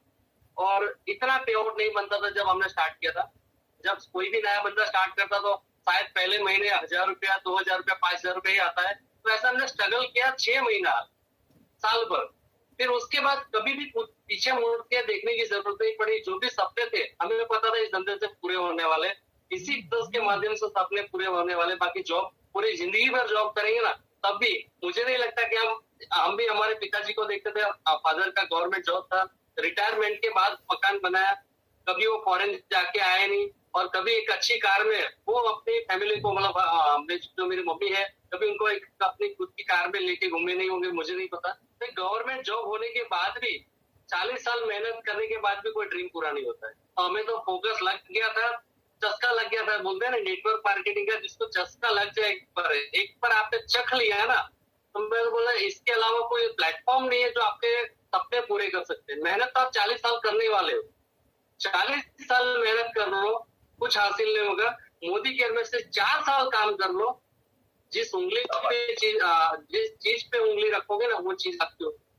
आज हमने भी जैगवार पसंद आई, जैगवार को ऊपर रखी था, जैगवार घूम रही आगे। छोटा सा गाँव है जहाँ पे राजा भी है। पहले बोलते ना राजा की इनकम थी टैक्स, जब गवर्नमेंट नहीं था तो आजादी से पहले। अब उनके पास बहुत पैसा रहता था, लेकिन आज राजाओं की भी खत्म हो चुकी है। सोचिए कि खानदानी पूछते नहीं जो इनकम आ रही है, अगर आपने आज देख दिया तो वो भी जीरो हो जाए। क्योंकि आज बहुत बड़े लोगों का, आज क्या है कि लॉकडाउन में भी बड़े बड़े लोगों की हालत पतली मोदी केयर में अच्छे से पे आउट आ रहा है, तो अपने ड्रीम पूरे कर रहे हैं। तो एक ही प्लेटफॉर्म में उनसे कहता हूँ लगातार फुल टाइम आप जितना हो सके उतना वर्क, जैसे हमारे सारे पूरे हुए आपके भी सब पूरे होंगे दोस्तों। हम भी बहुत सारी जगह घूम के आए, जॉब से पहले कभी नहीं बनाया था, लेकिन आज मोदी केयर में 8 से ज्यादा फोटो ले चुके हैं। कई सारे हमारे टीम्स की बहुत सारे लोगों को मिला, एंड मेरे घर पे कार है, आई वो बड़ी आज टीवी में बहुत पहले है, कुछ लेके घूम रहे हैं। जो मेरी इनकम है वो बड़ी वाली, लेकिन आज काफी लोग लाखों रुपए कमा। तो अगर जॉब हमारे घर 60-70 हजार सैलरी आती और उस से हम 5 दिन नहीं बांट पाते, ये मोदी के प्लेटफॉर्म के माध्यम लाखों रुपया, मतलब एक का टर्नओवर होता तो कम से 60-70 लाख रुपया बढ़ता है एवरी मंथ। 1 करोड़ का बिजनेस सोचिए कितनी इनकम बढ़ती है। तो एक ही प्लेटफॉर्म है जहाँ पे हमें कुछ डालना नहीं है, फिर निकालना ही निकालना। जितनी ताकत है, आप बाल्टी भर के निकालना चाहो तो बाल्टी भर के निकाल, सूटकेस भर के निकालना है सूटकेस भर के निकालिए। आपकी जितनी ताकत है उतना पैसा देने के लिए तैयार है मोदी केयर। तो thank you very much, thank you Alpesh sir, ऐसी बेहतरीन अपॉर्चुनिटी देने के लिए थैंक यू। नहीं तो आज हमें नहीं देते तो किसी और के घर पे जाती, तो आपने हमें भी चूज किया, हमारा भी हाथ पकड़ के रखा, उसके लिए thank you sir, thank you. आपने पहचान लिया उसको, तो thank you so very much.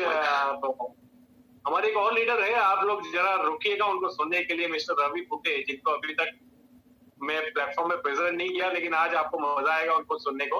लेकिन उससे पहले हम रुचि मैडम को सुनते हैं। और रुचि मैडम मतलब वो तो बहुत कुछ है, जैसे ऑथर है, स्पीकर है, ट्रेनर है, और मुझे लगता है कि उनका जो पोटेंशियल है अभी तक उसका 10% भी उन्होंने मोदी केयर में यूटिलाइज नहीं किया। लेकिन हाँ, क्योंकि उनके घर में हॉस्पिटल आई और उन्होंने भी पैसिव इनकम की ताकत देख ली है, तो उनसे हम 2 शब्द सुनेंगे। प्लीज रुचि मैम को आप अनम्यूट कीजिए। Welcome Ruchi ma'am. Ruchi, thank you so much, sir. A very good evening, everyone, and warm wishes to just being part of Modi Care. It's an association. It's a wonderful opportunity, world's greatest opportunity. That is right, Alpesh ji is saying. Simple reason ये है, turnover का business है। अगर आप गुजरात में हैं और business समझते हैं, और आप गुजरातियों के साथ है और बिजनेस समझते हैं, तो सिंपल सी बात है, ये टर्नओवर का बिजनेस है। लाखों रुपए लगाए बिना टर्नओवर करके लाखों रुपए कमाने का बिजनेस है।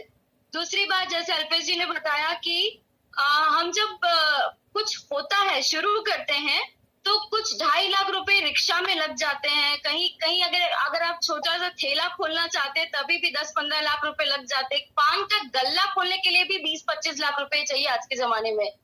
तो इस बिजनेस में आने के बाद जल्दी से खोदकाम शुरू करते हैं और तुरंत ही पानी निकल आए ऐसी उम्मीद मत रखिए। टाइम वर्सेस मनी का जो ग्राफ है वो ही चलना है। सिंपल सी बात है, the more you learn the more you earn, that is what Warner Buffett says. इस बिजनेस में आने के बाद एक चीज मुझे बहुत अच्छी लगती है, and that is helping people. It's an attitude, you know. हर इंसान के अंदर एक अपनी फितरत होती है। मदद करने के बाद वो पैसा तो कमाता है लेकिन खुशी महसूस करता है।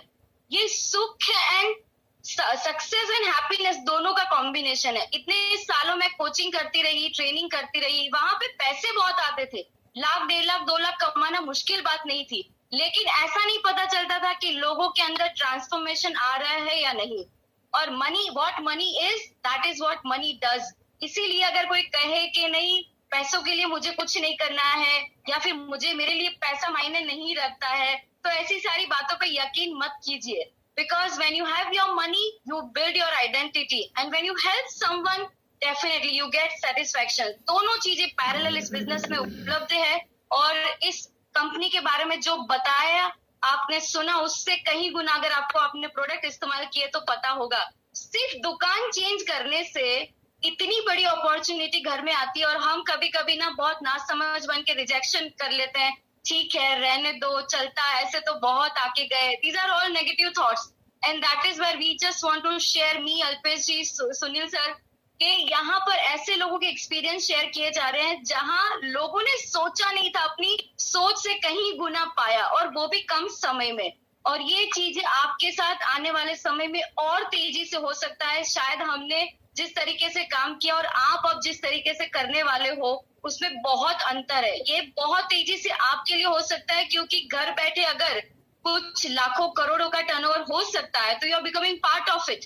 तो शायद अल्पेश जी ने, तो मुझे नहीं पता, लेकिन सर कितने किलोमीटर कार ड्राइव की होगी। इन सारी चीजों के बारे में देखे तो अगर लाख रुपए आपके घर में 1 साल के अंदर घर बैठ के आ रहे हैं, तो हो सकता है 10,000 आप रिटर्न कर दीजिए टू दी अपलाइन, क्योंकि उसने इतना घूम के पूरे हिंदुस्तान को छान के लीडर्स और डायमंड ढूंढ के बिजनेस बिल्ड किया, जबकि आप लोग घर बैठ के इस अपॉर्चुनिटी को एक्सप्लोर कर सकते हैं। सो this is nothing like it, working as a, and challenging your own self. अपने आप को challenge करना, इससे तो बढ़िया और क्या हो सकता है? You have to challenge every day to your own self that yes, I am becoming better than the earlier day.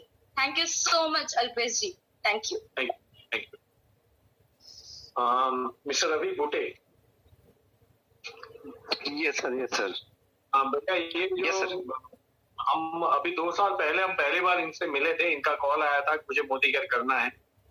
ये केस में भी मैं लकी हूँ कि इन्होंने मुझे सामने से अप्रोच किया था और मैं 4-5 दिन के बाद जब पहुंचा तो जनरली हम नेटवर्किंग में ऐसा पहली बार हुआ कि कोई मेरा होटल का बिल पे कर रहा है, कोई मेरा खाने का बिल पे कर रहा है, जबकि वो आदमी मुझे बिजनेस देखने के लिए बुलाया है लेकिन खर्चे वो कर रहा है। तो तभी से मुझे पता चल गया था कि इसमें बिजनेसमैन मेंटल, इन्वेस्टमेंट मेंटल साथ साथ में बहुत अच्छी ह्यूमिनिटी है। तो ये बच्चा बहुत आगे जाएगा और मैं आपको बता दूं कि 2 साल के अंदर 2-2.5 लाख रुपए महीने का, मतलब मुझे लगता है कि उनका तो 1 साल या 6 महीने, अभी 2 साल कहाँ हुए, हो गए आप? नहीं सर, अभी 2 साल अभी होने को सर 4 महीने बाकी है। अच्छा, मतलब अभी तो 1 साल 1.5 साल हुआ। सही है सर। क्या आपने? सर अभी तक 28 लाख रुपए कमा चुका हूँ और मेरा हाईएस्ट पे आउट है 2.25 लाख का। शाबाश। तो भैया आप ये भी बता दीजिए कि देखो रवि जी, मैं ये मानता हूँ तो आप 4x4 वाला आप लेके आए तो मुझे बहुत अच्छा लगा था और हमने उसको एक टीम में प्रमोट किया था। आप कितने लोग फॉलो करते नहीं करते उनके ऊपर डिपेंड करता है। आज बताइए के साथ ये भी जानना चाहूंगा कि आप कुछ ऐसी प्लानिंग इसमें भी दे दीजिए कि सारे लोग अपनी टीम के अंदर बाइक लेके आए। मतलब जैसे मैं अगर एक सीनियर डायरेक्टर हूँ तो मेरी टीम में कम से कम 25 बाइक आनी चाहिए। अगर मैं प्लेटिनम तो 100 बाइक आनी चाहिए। अगर मैं प्रेसिडेंशियल हूँ तो 150 बाइक आनी चाहिए। तो वो कैसे आए? क्योंकि मुझे ये पता है कि जिन लोगों ने मैक्सिमम बाइक्स, जो नए लोग हैं उनको नहीं पता होगा, बाइक लेने के लिए you have to qualified at director level. तो आप प्लीज कर लेना, 1 महीना 2 महीने के अंदर कर लेना। बाइक लेने के लिए दिसंबर तक का आपके पास टाइम, लेकिन वो रेस में वही लोग आएंगे जो डायरेक्टर एंड अबव है। तो मैं बाकी की छोटे छोटे जो बोलते हैं ना चूजे बुजे, उसके ऊपर फोकस नहीं कर रहा हूँ, लेकिन मैं फोकस कर रहा हूँ बाइक के ऊपर। तो आप प्लीज लोगों को उसमें भी हेल्प कीजिए कि बाइक वाला जो हमारा बीजीपीवी है डायरेक्टर बनने के बाद, वो कैसे जबरदस्त तरीके से मैक्सिमम उसका रिजल्ट और पोटेंशियल और उसका बेनिफिट ले पाए। तो नाउ वो टू यू, आप मेरी टीम में हो, you are such a good human being और मैं चाहूंगा कि आज आपके सेशन से पूरी टीम को बहुत फर्क पड़े। तो you are most welcome. Thank you so much. Yes sir, thank you so much sir, thank you so much sir. I am very lucky, मैं बहुत भाग्यशाली हूँ कि मेरे को आप जैसे अपलाइन मिले और मैं मोदी केयर की सबसे fastest growing team Alpesh Gajjar sir का मैं भी छोटा सा हिस्सा हूँ। सर मेरी आवाज आ रही है सर? बिल्कुल अच्छे से आ रही है। चलिए thank you so much sir. Sir देखिए, आपके सेशन में आपके सेशन को अटेंड करने के बाद में किसी के भी कोई भी डाउट्स नहीं बचते मोदी केयर को लेकर के। और जब मैं आपसे पहली बार मिला था सर, तब मैं ऑलरेडी कंपनी में 2 लाख रुपए कमा रहा था और मोदी केयर मेरे को 1 साल से कोई अप्रोच कर रहा था मोदी केयर के बारे में, बट मैंने मोदी केयर को उस नजर से कभी नहीं देखा था। लेकिन आपसे मिलने के बाद में, आप बिलीव नहीं करेंगे सर, आपसे मिलने के बाद में उस रात भर में नहीं सोया और अगले दिन मॉर्निंग में डिसाइड कर चुका था कि 2 लाख की इनकम को रिजाइन देना है और मोदी केयर स्टार्ट करना है आपके साथ में। क्योंकि आपके अंदर वो आपका जो ऑरा और आपका जो प्रेजेंटेशन है, आपके डेमो दिखाने, मतलब मैंने बड़े बड़े लीडर्स देखे सर, लेकिन आपने कहा था कि मेरी प्रेजेंटेशन डेमो से होगी। तो ये मेरे लिए सबसे बड़ा सबक था कि जब 15 लाख रुपए कमाने वाला व्यक्ति अगर अपनी बिजनेस की शुरुआत डेमो दिखाई कर सकता है। और मेरे को अच्छे से याद है सर, आपने अपनी डेमो किट उसी दिन मेरे को दे दी थी कि मैंने कहा था मैं भी ऐसी डेमो किट बनाऊंगा, तो आपने कहा था नहीं तुम बनाओ मत, मेरी ही रख लो, एक दिन भी वेस्ट मत करो। और वो आप ही की चीज को मैंने कॉपी किया था सर। और मैं भी जहां भी जाता हूँ देखता हूँ कि किसी में पोटेंशियल है तो मैं डेमो किट उसको दे करके आता हूँ। और आपका अगर मैं मतलब बोलते हैं ना 10% भी बन गया तो अपने आप को बड़ा भाग्यशाली मानूंगा। और सर आपके यस सर और सर आपके सेशन के बाद और आपके इंथुजियाज्म और ट्रेनिंग के बाद नेटवर्क मार्केटिंग में कुछ और बच नहीं जाता जो हम किसी को सिखाएं। लेकिन आपके सेशन में आपने जो एक बात बोली है सर कि सबसे पहले इंपॉर्टेंट है कि आप 3 साल का माइंडसेट बनाइए, उसके बाद आप कमिटमेंट के साथ काम करिए और आप डेली काम करिए। तो ये 3 पॉइंट ऐसे हैं जो दुनिया में कोई भी बड़े से बड़े टारगेट्स को और गोल को हिट करने के लिए इससे एडिशनल कुछ नहीं लगता। बट सर अगर हम बात करें तो सबसे ज्यादा इंपॉर्टेंट है सर इस बिजनेस के अंदर आपका बिलीव और आपकी ट्रेनिंग के बाद में लोगों का बिलीव। ऐसा बोलते हैं ना कि बिलीव वाला कॉलम जो है 100% भर जाता है आपकी ट्रेनिंग के बाद में, आपकी मीटिंग के बाद में। और सर जहां तक मैं बात करूं बाइक के बारे में, अगर कोई व्यक्ति आज इस बिजनेस को ज्वाइन करता है तो 6 महीने इतने इनफ है कि वो अपनी तो बाइक लेकर के आएगा, साथ में कम से कम 4-5 लोगों की और बाइक को ला सकता है। उसके पीछे कारण ये है सर, उसके पीछे कारण ये है सर कि आप भी इस चीज को एक्सेप्ट करेंगे कि आज से कुछ समय पहले का नेटवर्क मार्केटिंग को देखने का लोगों का नजरिया और आज का नजरिया दोनों के दोनों बदल चुके हैं सर जी। आज बहुत सारे दुकानदारों की दुकानें चल नहीं रही है, जॉब वालों की जॉब नहीं है और जिनकी जॉब है उनकी सैलरी आधी हो गई है। और अभी अभी न्यूज आई है कि कुवैत ने 8 लाख इंडियन लोगों को जॉब से निकाल दिया है। वो 8 लाख इंडियन लोग भी इंडिया आने वाले हैं। तो जितने ये सब लोग हैं ना सर, ये किसी न किसी अपॉर्चुनिटी की तलाश में है। अब अगर मेरे को बाइक क्वालिफाई करनी है या मेरे को मेरी टीम में 10-20 लोगों को बाइक दिलवानी है, तो सबसे पहले कि हमारी टीम में डेमो किट्स होना चाहिए। जिनको भी बाइक लेनी है उनके पास एटलीस्ट अपनी खुद की डेमो किट हो और दिन में कम से कम 4 से 5 डेमो दिखाते हैं वो, या 4 से 5 लोगों को डेमो दिखाना बहुत ज्यादा जरूरी है। सर मैंने शुरू में जब इस बिजनेस में आया था तो मैंने बहुत गलतियां करी थी। डेमो किट मैंने लेट उठाई थी। आप बार बार बोलते थे कि रवि तुम्हारे अंदर लीडरशिप है, बट डेमो दिखाने की एक अपनी क्वालिटी है।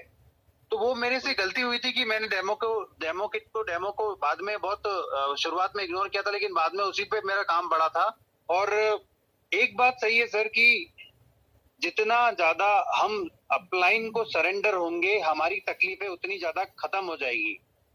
और आपकी मतलब आपसे हमने इतना कुछ सीखा है जीवन में कि मोदी केयर तो ठीक है, लेकिन मोदी केयर के अलावा भी हम जीवन में कभी भी किसी भी फील्ड में हम फेल नहीं हो सकते हैं। और सर जहां तक मैंने 1.5 साल का मेरा एक्सपीरियंस है मोदी केयर का, मोदी केयर ने कभी भी किसी को किसी भी चीज के लिए निराश नहीं किया है। इतने सारे ऑफर चल रहे हैं कि मैंने दूसरी कभी भी मैंने कोई और ऐसा एक्सपीरियंस नहीं लिया जो मोदी केयर हर लेवल पे आपको सपोर्ट कर रहा है। एक्स्ट्रा पीवी धमाका है और साथ ही साथ इसमें अभी वो भी चल रहा है पावर ऑफ 4 भी इसको हम बोल सकते हैं कि आप 4 लोगों को अपना 2700 बीवी करवा करके APB plus, there is a very tremendous कि आप नए इंसान को भी बहुत सारा क्वालिफाई कराने में हेल्प कर रहे हैं और उसकी क्वालिफिकेशन में आपकी भी क्वालिफिकेशन छुपी है। जब आपकी टीम में 4 लोग जो है एपीबी क्वालिफाई करते हैं तो आपकी बाइक का लेवल क्वालिफाई हो जाता है। और अगर मैं चाहता हूं कि मेरी टीम में जब वो 4 भी बाइक क्वालिफाई करें तो उन चारों के नीचे हमको एपीबी क्वालिफायर निकालने सर बहुत आसान काम है। और मुझे ऐसा लगता है कि हमने अगर 6 दिन ताकत से रिक्रूटमेंट किए, प्लान दिखाए, डेमो दिखाए और उन सब लोगों को अल्पेश सर की सैटरडे की मीटिंग में ऐड कर दिया, उसके बाद अगले वीक में उन लोगों की परफॉर्मेंस बढ़ जाती है सर आपकी मीटिंग के बाद में। और ये बात तो पक्की है सर कि जब 31 दिसंबर का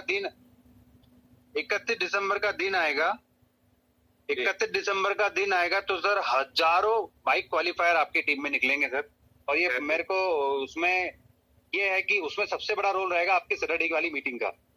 आपको अंदाजा नहीं है सर, हर दिन पूरे हिंदुस्तान से हजार लोग पॉलिश होके निकल रहे हैं सर। अरे ये बड़ी बात है। अभी थोड़ा मीठा हो गया लेकिन थैंक यू सो मच, है ना, मुझे भी मोटिवेशन। Thank you boss. और तारीफ तो किसको अच्छी नहीं लगती है, तो मुझे भी अच्छी लगती है। कोई ज्यादा करे कम करे मैं तो पहुंचा लेता हूँ। तो धन्यवाद सर। एक चीज बोलना चाहूंगा सर। ये कोरोना के 4 महीनों में मेरे अकाउंट में मोदी केयर से 7 लाख रुपए आए। शाबाश। अब सर जब पूरा हिंदुस्तान लॉकडाउन था उसके बावजूद भी अगर हम जैसे लोग यहाँ पे 7-7 लाख रुपए कमा रहे 3-4 महीनों में, मतलब मेरा पहला मार्च का चेक था 2,87,000 का, फिर 1.5 लाख का, फिर अगेन 1.25 लाख का, ऐसे 5-7 लाख रुपए आए सर। किसी भी धंधे की इससे बड़ी कसौटी और क्या हो सकती है सर? जी डेफिनेटली। लोग फिर भी नहीं समझ रहे, फिर भी बोलना पड़ता है भैया डेमो करो, लोगों से मिलवाओ, लोगों से मिलो, लिस्ट बनाओ। या लिस्ट बनाओ, बोल दिया तो लिस्ट बनाओ, बात खत्म। बोल दिया तो फोन करो, फोन रोज करो, ये में ला दो। आपकी हैबिट होनी चाहिए, आपकी हैबिट होनी चाहिए कॉल करना, आपकी हैबिट। अब भी आप बोल रहे हो कितना सटीक बोला कि 4-5 डेमो ठोक दो। अरे आपकी क्या 50 पीछे आ जाएगी रोज 4-5 डेमो कर दिसंबर तक। हाँ एग्जैक्टली सर। ये सुनने के बाद भी सुनेंगे लेकिन नहीं करेंगे सर, नहीं करेंगे। फिट रहने के लिए क्या करना है, सरकार बोलती है कि भाई गर्म पानी पियो तो आपको कोरोना से आप प्रोटेक्ट हो जाएंगे, फिर भी फ्रिज से ठंडा पानी निकाल के पीते ना ना। मेरे मेरे तो क्या है ना, रवि भैया चलता नहीं ठंडे पानी के बिना, वो तो मुझे चाहिए चाहिए। सही है सर, सही है। ये जहां तक ये लोगों की फितरत चेंज नहीं होती, हम बड़ा धमाका कभी नहीं कर सकते। और होप सो कम से कम आज आप हमारी टीम में हो, हम लोग मिलके बड़ा धमाका करें, पूरे हिंदुस्तान को आजादी दे और हिंदुस्तान के बाद पूरे। यस बॉस, तो thank you so much. Thank you sir, thank you so much, thank you so much boss, thank you so much boss, thank you. अब कोई भैया प्लीज हाथ कीजिए तो हमें समझ में आए कि कौन है कौन नहीं है। मुरली भैया आप बता दो फिर अपने बारे में। मुरली भैया कहाँ है?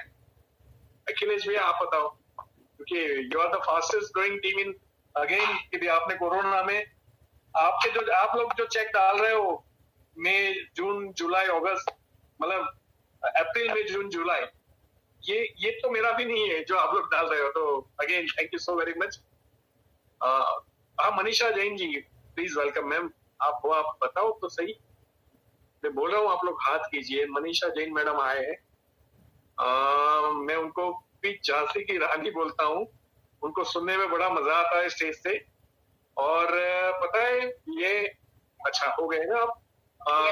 तो ये हमारे अशोक जैन साहब और मनीषा जैन जी है, ये हमारे दोस्त अनिल नायक साहब की टीम में है। और मुझे याद है मैं इनको जैन साहब के एक बात हमेशा शेयर करता हूँ, पता नहीं 2-3 बार से क्यों भूल रहा। ये एक बंदा है जिसका कमिटमेंट था कि मैं रोज के 5 डेमोस्ट्रेशन करूंगा। एक दिन ऐसा आया कि 4 डेमो किए, रात को 1-2 बज गए थे। वो किसको डेमो करे फिर रात को? कोई नहीं था। अपने घर में कुत्ता था, कुत्तों को लेकर टॉमी, मतलब जो भी उनका नाम था, और सोफे पे बांध दिया और फिर मोदी केयर के प्रोडक्ट लेके डेमोस्ट्रेशन स्टार्ट किया। देख Tommy, quality product, money back guarantee. आप सोचिए कोई आदमी इतना कमिटेड कैसे हो सकता है? और ये लोग वो कमिटेड है। अब बाकी की कहानी हम उनसे सुनेंगे। Manisha ji please welcome. और हम रिस्पेक्ट करते, ये सेकंड हाईएस्ट टाइटल है, ये आरबीडी के बिल्कुल अपकमिंग आरबीडी है। और जल्दी आपको सुनने में आए कि जीबीडी, सॉरी जीबीडी है, अपकमिंग जीबीडी है। और आरबीडी मतलब 11 लेग डायरेक्टर बनती है, और 11 लेग बिना मेहनत, बिना टैलेंट, बिना लीडरशिप कभी भी कोई आरबीडी नहीं बन सकता। तो यू आर मोस्ट वेलकम। अगर आप दोनों साथ में, हम आप दोनों को सुनना चाहेंगे। Please welcome. सूरत से Manisha ji. Thank you sir. Good morning. Good morning ma'am. Sir पहली बात तो मैं मेरे सक्सेस का राज कुछ बताना चाहूंगी आज। जी। जिस तरह से हमने ग्रो करा है, या फिर जिस तरह से हमने हमारा टाइटल अचीव करा है, या फिर जिस तरह से हमने काम करा है, तो सर जिस दिन मोदी केयर के लिए अनिल सर हमारे शॉप पे आए थे, जी। तो मैंने तो पहले मना कर दिया था, क्योंकि उन्होंने जब विजिटिंग कार्ड दिया तो उसमें पीछे कुछ प्रोडक्ट्स, जी। मुझे पता चला कि ये कुछ नेटवर्क मार्केटिंग है। और सर एक 2002 की मैं बात करूं, 2000 से लेकर 2002 तक हमने एक नेटवर्क मार्केटिंग करी थी। उसके अंदर हम इतने बर्बाद हुए थे, इतने बर्बाद हुए थे, इतने बर्बाद हुए थे कि मान लो कि शाम का खाना हमारे घर नसीब नहीं हुआ करता था। तो मेरा माइंड ऐसा सेट हो चुका था कि नेटवर्क मार्केटिंग तो हमें करनी ही नहीं है, चाहे जो हो जाए, हम ट्रेडिशनल मार्केट ही करेंगे, जैसे है वैसे करेंगे। लेकिन जिस दिन मोदी केयर आया सर, तो उस दिन पता चला कि ऐसी भी कंपनियां हैं कि जो अपने ही परचेसिंग पे हमें पे आउट देती है, 100% मनी बैक गारंटी देती है। तो जिस दिन हमने प्लान देखा, जिस दिन बहुत सारी लंबी मीटिंग चली रही हमारी, 2-3 घंटे की मीटिंग चली थी, हमें डेमो दिखाने के लिए कोशिश किया जा रहा था, हम बता रहे थे पैसा कैसा आ रहा है बताओ। तो सर उन्हें प्रेजेंट करने के बाद मेरा डिसीजन था कि हमें मोदी केयर करना है। सर ने बोला कि ऑन दिस स्पॉट डॉक्यूमेंट हमें देना है। 6000 की फर्स्ट डे हमने ऑर्डर डाली थी सर, जब 75 ही प्रोडक्ट्स थे। तो 6000 की ऑर्डर डाली, और मैंने सेम डे बोला था कि हमें तो डीपी ही लेना है। तो सर ने मना करा कि डीपी नहीं लेनी है, अभी कोई अवेयरनेस नहीं है, हम जानते नहीं है। तो सर जैसे आप हर सैटरडे को जो बोलते हो ना हर बंदे को कि थोड़ा सा एक आजादी कॉर्नर बनाओ, 15,000 का प्रोडक्ट्स रखो। सर मैं एक बात बताना चाहती हूँ कि जब तक आप प्रोडक्ट्स नहीं रखोगे आप सक्सेस नहीं होगे जी। जब तक आप यूज नहीं करोगे आप सक्सेस ही नहीं होगे। तो सर पहले से हमने प्रोडक्ट्स यूज करे, मेरा कॉन्फिडेंस इतना बिल्ड हो गया। उसके बाद मैंने सर, आप 10, 15, 20 हजार का आजादी कॉर्नर बोलते हो, मैं अपना आजादी कॉर्नर बताना चाहूंगी आज। मैंने 80,000 का आजादी कॉर्नर बनाया था सर। शाबाश शाबाश, वेल डन। और सर डेमो किट की बात करूं तो जिस दिन हमें प्लान शो किया गया था सेम डे हमने डेमो किट ले रखा था, लेकिन पता नहीं था कि इसको चलाया कैसे जाता है, अप्रोच कैसे किया जाता है। हम हर बार पूछते थे सर को कि सर अप्रोच कैसे करें, लोगों को कैसे अप्रोच करें, आप हमें समझाइए, क्योंकि हमने कुछ कर रखा था पहले, तो हम डायरेक्ट मोदी के तो नहीं बताएंगे, प्रोडक्ट तो नहीं बताएंगे, तो हमें बताया जाता था कि आप फ्रेंचाइजी बताओ। हमने एक प्रोडक्ट की फ्रेंचाइजी ली और सर फ्रेंचाइजी के बारे में बताओ, तो ऑलरेडी मेरे पास बिग बाजार की फ्रेंचाइजी थी, जी जीरा चाय की फ्रेंचाइजी थी, कैन डारो, एक्वागार्ड, मतलब मेरे फ्रेंचाइजी ऑलरेडी बहुत सारी थी। तो मुझे फ्रेंचाइजी बताना थोड़ा अटपटा सा लगता था, तो हमने अपने आप में बात करी। फिर कोई भी हमारे शॉप पे आता था, रुको मैं आपको जादू बताती हूँ, तो जो डेमो किट थी ना सर, उसने हमें सक्सेस बहुत दिलाया।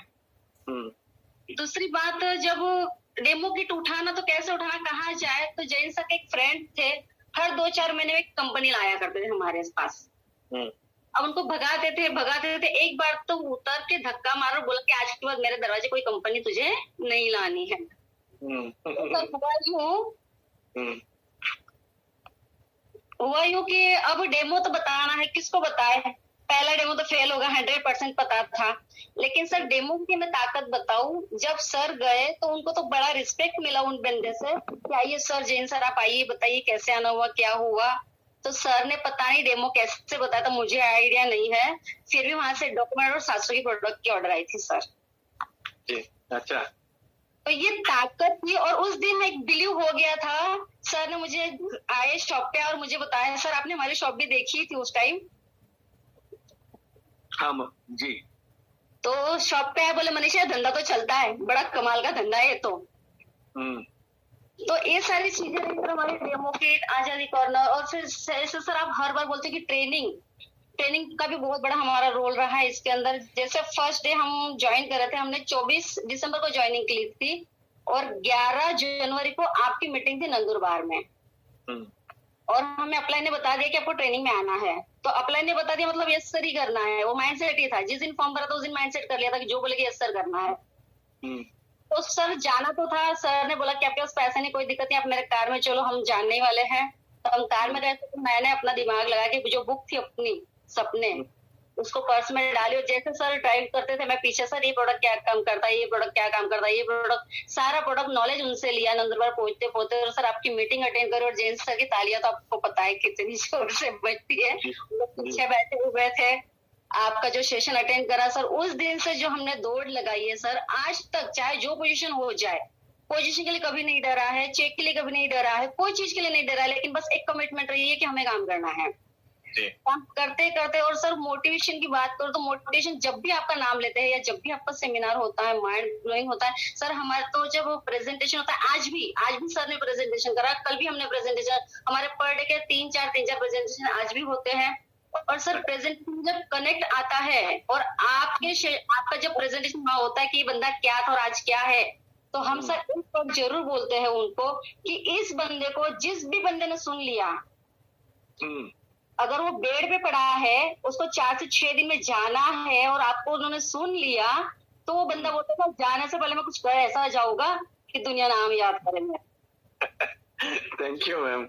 हमारा हर प्रेजेंटेशन में होता है सर, आप क्या थे, 12वीं फेल थे, 4 बार ट्रायल था, 1.5 करोड़ का कर्जा था, आज आप 15 लाख रुपए लेके चल रहे हो, जेगुआर लेके चल रहे हो। मतलब सर आपकी जब कहानी हम बोलते हैं ना, तो एंड नहीं होता, सच बताऊं तो ये सारी चीजें आपको भी बहुत मिलती है।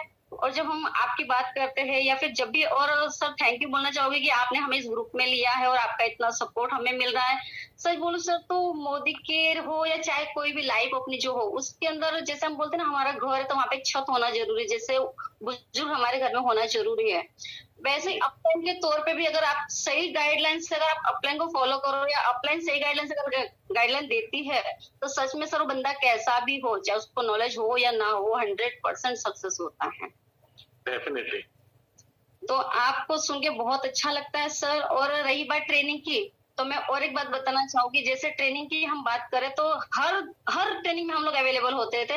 9 महीने हो चुके थे सर। फिर मैंने एक बार जैन सर को बोला, क्या हम ही जा के बैठे, छोड़ दो, हमें नहीं जाना, हम तो सब जान रहे। सर ने मुझे एक वर्ड उस दिन बोला था, सर ने बोला है 5 साल देना है, हर दिन डेमो करना है, ट्रेनिंग मीटिंग अटेंड करना है, कोई आया नहीं, हमें जाके रहना है। तो सर 9 महीने हमारे साथ एक भी बंदा नहीं था, फिर भी हम टिके रहे।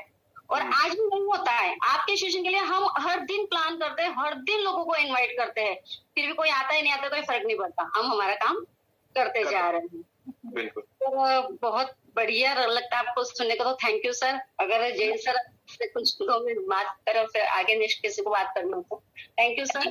थैंक यू बहुत सो मच। बहुत थैंक यू सर। आपकी ये जो मीटिंग, सैटरडे की मीटिंग है ना, इससे तो सच में इतना भूचाल आने वाला है ना पूरे टीम में, जबरदस्त इसका रिजल्ट। क्योंकि हर मीटिंग के बाद पूरी की पूरी टीम है ना आपके सैटरडे की मीटिंग प्रमोट कर रही है, और उसके अच्छे रिजल्ट, कुछ ना कुछ तो नए लोग मीटिंग में आ ही रहे, जो कि सेम चेहरे आते थे उसकी जगह नए चेहरे आते। और जैसे कि बुड्ढे साहब बोल रहे थे, आपकी मीटिंग जिस भी बंदे ने अटेंड कर ली, उसके अगले 7 दिन में जो रिजल्ट है, उसका जो एटीट्यूड है, माइंड सेट है, पूरा टोटल चेंज हो जाता है। मतलब उसके ऊपर हमें ज्यादा मेहनत नहीं करनी पड़ती है। तो सर ये सैटरडे की जो मीटिंग है ना सर, इससे बहुत बड़ा बेहिसाब बड़ा होने जा रहा है। बस सर इतना ही। मुझे इतना ही तो काम करना है, ज्यादा कहाँ करता हूँ। तो thank you so very much. Sir आपका एक काम भी हमारा है ना 75% काम पटा देता है। अच्छा। इसके लिए हम पकड़ के लोगों को लेके आते हैं। और ये बहुत इम्पोर्टेंट है। और कहीं ना कहीं देखो मैम, जब मेरे 14 LPP ले हो गए ना, और लोग, मैं देख रहा हूँ कोई 2 साल से सर्वाइव कर रहा है, कोई 5 साल से कर रहा है, कोई 6 साल से कर रहा है, लेकिन वो 10 लाख भी LPP नहीं बना पाया। तो मैं सोचता हूँ कि ऐसा क्यों हो रहा है। और ये चीजें सुनने के बाद मैंने वो सारी चीजें छोड़ दी कि कहा सुनी बंद करते, अपना काम चालू करते। क्योंकि मेरा तो काम है मेरी टीम का भला करना। अगर वो मैं नहीं कर रहा हूँ तो मैं उनके साथ गद्दारी कर रहा हूँ। जी तो मैंने सर। अपनी ड्यूटी जो है इनडायरेक्टली यही निभाली कि मैं सैटरडे स्टार्ट कर लूं। तो जिनको ये चीजें समझ में आएगी वो फॉलो करेंगे, नहीं आएगी तो कोई बात नहीं। क्योंकि देखो, हो सकता है उनमें मेरे से भी ज्यादा ताकत हो, वो संभाल सकते हो, तो मुझे कोई इश्यू नहीं। लेकिन जहां मेरी जो ड्यूटी है वो मैं निभा रहा हूँ। तो again thank you so much participate करने के लिए। और आपने एक बात और करी सर कि जो आप सीनियर डायरेक्टर अबाउ को लेने वाले हो ट्रेनिंग में, ये भी मुझे बहुत अच्छा लगा। क्योंकि सर एक सिस्टम होना जरूरी है। अभी देखो जूम पे इतनी सारी मीटिंग आती है ना, कहाँ लिंक करे, पूरा दिन इंसान परेशान हो जाता है। लेकिन अगर हमारे एक सिस्टम बन जाएगी ना कि आपको ये अटेंड करना ही करना, चाहे कुछ भी हो जाए, तो बहुत बहुत बड़ा रोल लग जाएगा सर। वो कंपनी ने बनाई हुई है, हमें उसी को फॉलो करनी चाहिए एक्चुअली। जैसे शुरुआत है ना, मतलब हर जो एक एक करके PPT है बार बार, है ना, एक परिवर्तन है, उसके बाद शुरुआत आता है, फिर लीडरशिप की ट्रेनिंग आती है। तो उन चीजों को हमें लेके, हाँ, way of presentation her leader का डिफरेंट होता है। तो मैं उस सिस्टम को ही फॉलो करूंगा, और लेकिन वो मैं अपने हिसाब से प्रेजेंट करूंगा, ताकि वो प्रेजेंटेशन जो है वो ज्यादा मजबूत बन पाए या ज्यादा एक्सपीरियंस वाला बन पाए। है ना, मैं 10 साल से नेटवर्क में हूँ, 10 साल से मैंने तो कभी फेलियर नहीं देखा नेटवर्किंग में। तो मुझे तो समझ में आता है कि कौन से वर्ड को कैसे प्रेजेंट करूंगा तो सामने वाले की साइकोलॉजी को टच करेगा। और ये बहुत इंपॉर्टेंट है। सारे लोग जो है ना, वो बेचारे पैसे कमाना चाहते हैं, सारे के अंदर कॉन्फिडेंस भी है, लेकिन उसको कोई समझाने वाला नहीं है कि वो कर सकता है जी। तो कहीं ना कहीं मुझे लगता है कि सिस्टम यही रहेगी जो कंपनी ने हमें दी है, लेकिन उस सिस्टम को हम वे ऑफ प्रेजेंटेशन कैसे करना है ये जरूर सीखेंगे। यस। और रिस्पॉन्सिबिलिटी बदल जाती है, जैसे आपका टाइटल बदलता है, आपकी रिस्पॉन्सिबिलिटी बदलती है साथ में। आप अगर मैं अल्पेश गज्जर रोज के 5 डेमो ही करूँ तो फिर टीम को ट्रेनिंग कौन देगा, ये भी तो बात है ना। जब मेरा लेवल आता है तो मुझे मेरी रिस्पॉन्सिबिलिटी भी चेंज होती है, और मुझे उस चीजों पे फोकस करना चाहिए कि मेरी टीम में मैं कितने लोगों को सिखा पाया डेमोस्ट्रेशन करना, कितने लोगों को सिखा पाया कि वो स्टेज पे खड़े होकर बोल पाए। आज कई बार ऐसा देखते हैं कि कितने सारे पैसे कमाने के बाद भी एक आदमी के पास वोकेबुलरी नहीं है, वर्ड नहीं है कि मुझे क्या प्रेजेंट करना है अपने आप को, क्या इफेक्टिव प्रेजेंटेशन है। अगर मुझे 5 मिनट दी जाए तो 5 मिनट के अंदर मैं ऐसी कौन सी बातें बोलूं जिससे 1000 लोगों की जिंदगी में 1000 गुना फर्क आ जाए, है ना। तो जैसे मूड होता है वैसे बोल देते हैं। तो वो चीजें जो है वो इवन मेरी रिस्पॉन्सिबिलिटी है मेरी टीम को सिखाना। जी फोकस करूंगा। 100% फॉलो करेंगे सर, 100% फॉलो करेंगे। Thank you so much. Thank you ma'am. Thank you. बाकी रह गया हो तो प्लीज आइए। मुझे नहीं लगता कि किसी को बोलने की इच्छा हो, तो अच्छी बात है। 11:30 बज गए, 10:30 बज गए हैं। मुझे 1.5 घंटा मीटिंग का अच्छा लगता है, मुझे उससे ज्यादा मुझे खुद को भी अच्छा नहीं लगता। और अगर कोई बाकी है तो प्लीज आप आया, वेलकम। देखो ये छोटी सी बच्ची है और she is such a good human being. मतलब कहते हैं कि जो दिल से अच्छे होते हैं ना वो जबान से कड़वे होते हैं। तो हमारे पायल मैडम ऐसे है और मुझे अच्छा लगता है। अभी मुझे कहीं किसी जगह पे जरूरत थी तो मैंने पूछा कि किसको बुलाऊं, तो बोले पायल मैडम को बुलाओ। तो मुझे बहुत अच्छा लगा कि इतनी एज में उनका ये अचीवमेंट है कि किसी क्रॉस लाइन ने बोला कि भैया आप मेरी ऑफिस पे ट्रेनिंग देनी है 25-30 लोगों को, तो पायल मैम को भेजो। वो लड़की नोबल कॉज गई भी और उन्होंने ट्रेनिंग भी दिया, उनकी ट्रेनिंग की तारीफ भी हुई। आज मैं ये 600-700 लोगों के सामने तारीफ कर रहा हूँ कि पायल मैम आपकी बहुत अच्छी ट्रेनिंग थी, लोगों ने मुझे बताया था, और आप ऐसे निखरते रहो और लोगों को हेल्प करते रहो और बहुत सारे पैसे और इज्जत दोनों कमाओ एक साथ में। तो अगेन नाउ वेलकम पायल अग्रवाल जो प्रेसिडेंशियल डायरेक्टर है और बहुत जल्दी अब क्राउन बनेंगे और मुझे लगता है उनके 4 लेग एलपीवी है और ये बड़ी बात होती है। तो प्लीज वेलकम बेटा और आप अपना प्रेजेंटेशन दीजिए। Thank you so much. Payal को अनम्यूट नहीं किया, एक मिनट, उनको को होस्ट बना दिया था। हाँ जी हो गया। यस सर, हो गया। Thank you so much. Please welcome. Yes sir. Sir बस ये सैटरडे का प्रोग्राम इतना जबरदस्त रहा है कि आज मेरी टीम से 250 लोगों को मैंने प्रमोट किया, 250 लोगों ने अटेंड किया। सो मेरे लिए सबसे यही है कि ये जो सैटरडे का प्रोग्राम है वो रियली में टीम को बहुत इंस्पायर, और सेकंड थिंग नॉलेज बहुत जबरदस्त होने तो सबसे अच्छा लगा। तो इसके लिए मैंने बोला मैं सर को बताना है। हर बार मैं मैसेज तो करती हूँ पर एक बार ओपन में बताना अच्छा लगा, तो इसके लिए। और बाकी सर ये सैटरडे के प्रोग्राम से जैसा आपने बताया 4 एलपीवी, तो इस बार मेरा नसीब अच्छा है कि 5 एलपीवी हो गए। शाबाश शाबाश शाबाश, गॉड ब्लेस। और बताइए कितना चेक बनाते हो और आपकी कितनी उम्र है, दोनों बता दीजिए। तो लोग, क्योंकि बहुत सारे लोग आपको नहीं जानते होंगे। सर एज 23 है एंड इस बिजनेस को मैं 3.5 साल से कर रही हूँ। एक्चुअली वो बोलते हैं ना सर, बताते हैं कि पैसा हर व्यक्ति को मोटिवेट करता है, अपने लाइफ में क्या चाहिए वो मोटिवेट करता है। जब मैंने बिजनेस को स्टार्ट किया तो ऐसा कुछ मोटिव नहीं था कि क्यों करना है, बट मेरे माइंड में एक ही चीज था, पापा के पास बहुत है, पापा के पास बहुत है। पर एक्चुअली सर ने एक दिन माइंड क्लियर कर दिया, वो पापा का है, आपका नहीं है, तो आपको आपके लिए करना है। तो मुझे 2-2.5 साल से समझ में आ गया कि मुझे मेरे लिए कुछ करना है। तो मेरा हाईएस्ट चेक 1,75,000 मोदी केयर से मैंने लिया है। सो मुझे मोदी केयर में 4 फॉरेन ट्रिप भी मिली हुई है और एक कार भी मिली हुई है। और सर की जब से जैगवार देखी है तब से बस एक ही ड्रीम बनाया है, 25 जुलाई 2021 में जैगवार लेनी ही लेनी है।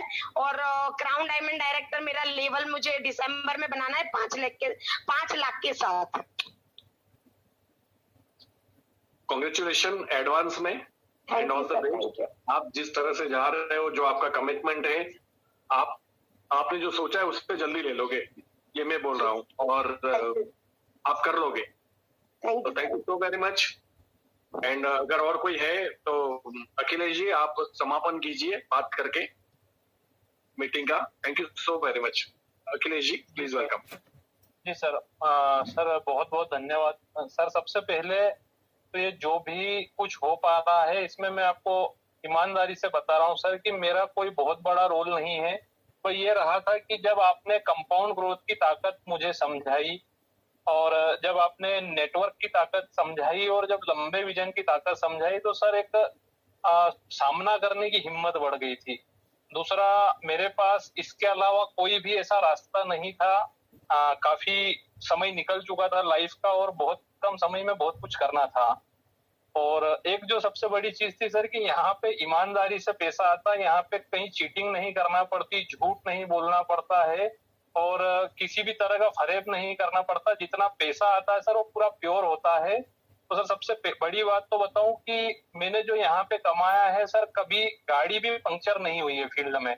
ये सबसे बड़ी दुआओं का पैसा है। दूसरा जो सर यहाँ पे जो आपने बेसिक स्टेप्स बताए थे, आपने कहा था कि आप करते जाओ बाकी सब चीजें होती जाएगी। तो सर मैंने पूरा जो करीब 3.25 साल में 25 लाख रुपए जो कमाए सर, 25 लाख रुपए तो अलग जगह अपनी जगह है। तो सबसे बड़ी चीज है सर कि आज मेरे पास 1000 करोड़ रुपए कमाने का कॉन्फिडेंस आ गया है।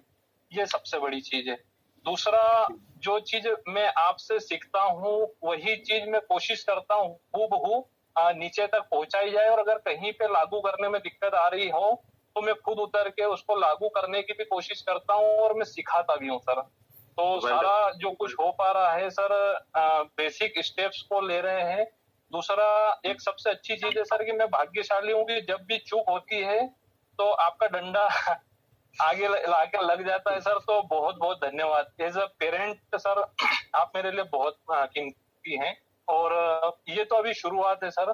सबसे बड़ी बात ये है कि उस समय में मैंने पैसा कमाया सर जिस समय में सारी दुनिया हैंग होती है। 3,80,000 रुपए से ज्यादा इस लॉकडाउन के पीरियड में आया है, जो हाईएस्ट है। और इसी समय सर टीम में बहुत सारे लोगों ने एलपी भी अचीव किया है, बड़े बड़े अचीवमेंट है। तो सर ये सभी आपको समर्पित है। हमारी पूरी टीम, पूरा परिवार सर आपको प्रणाम करता है सर। ये आपकी वजह से हुआ है। बहुत धन्यवाद सर। मैं तो अखिलेश भैया पूरी दुनिया को ट्राई करता हूँ कि वो इंस्पायर्ड हो, अपना बिलीफ समझे, लेकिन कर बहुत कम लोग पाते हैं। अगर सारे कर लेते तो मुझे नहीं लगता कि हमारी कंपनी का टर्नओवर 1 लाख करोड़ का होता। मुझे एक और लीडर दिख रहे हैं, हरीश कलेंद्री साहब, आप जरा उनको भी अनम्यूट कर दीजिएगा या मैं कर देता हूँ। जी सर, जी सर, जी सर। वो नागपुर से है और उन्होंने भी अच्छा achievement with in a short 1 साल में 1.5-2 लाख रुपए कमा रहे। पता नहीं वो अपना खुद ही बताएंगे, लेकिन पहली बार जब हम गए थे मान नहीं रहे थे। मैंने रवि बूटे साहब को बोला इनको छोड़ दो यार, ये नहीं करेंगे, लेकिन ये हमारे बूटे जी किसी को छोड़ते नहीं है, तो इनको पकड़ के रखा। और आज जो इन्होंने परफॉर्मेंस किया उनकी टीम में, तो वो शायद नंबर 1 पे है उनकी टीम के अंदर। तो कभी कभी मेरे जैसा आदमी भी गलत हो सकता है। मेरा बस कहने का उद्देश्य यही था। और कलेंद्र साहब, यू आर मोस्ट वेलकम। आप अपने बारे में कुछ बताइए और टीम से कुछ शेयर कीजिए। Thank you sir, thank you. मैं हमारे सीनियर रवि बूटे जी से सही में सीखने लायक बात है। काफी बार हम लोगों को छोड़ देते कि यार छोड़ो ना, इनके भरोसे क्या काम है, लेकिन इन्होंने सही में रवि बूटे जी को मैंने बहुत तंग किया। मैं उसके लिए हमेशा सॉरी कहूंगा उनको कि मैं उनकी फोन कॉल रिसीव तक नहीं करता था। मैंने इतने हद तक उनको परेशान किया। वो मुझे, लेकिन वो इतना जबरदस्त उनमें लीडरशिप है, वो मुझे रिकॉर्ड करके भेजते थे। उनको पता था कभी ना कभी हरीश जी सुनेंगे, और उन्होंने मुझे तराशा, मुझे मेरी सही पहचान समझी।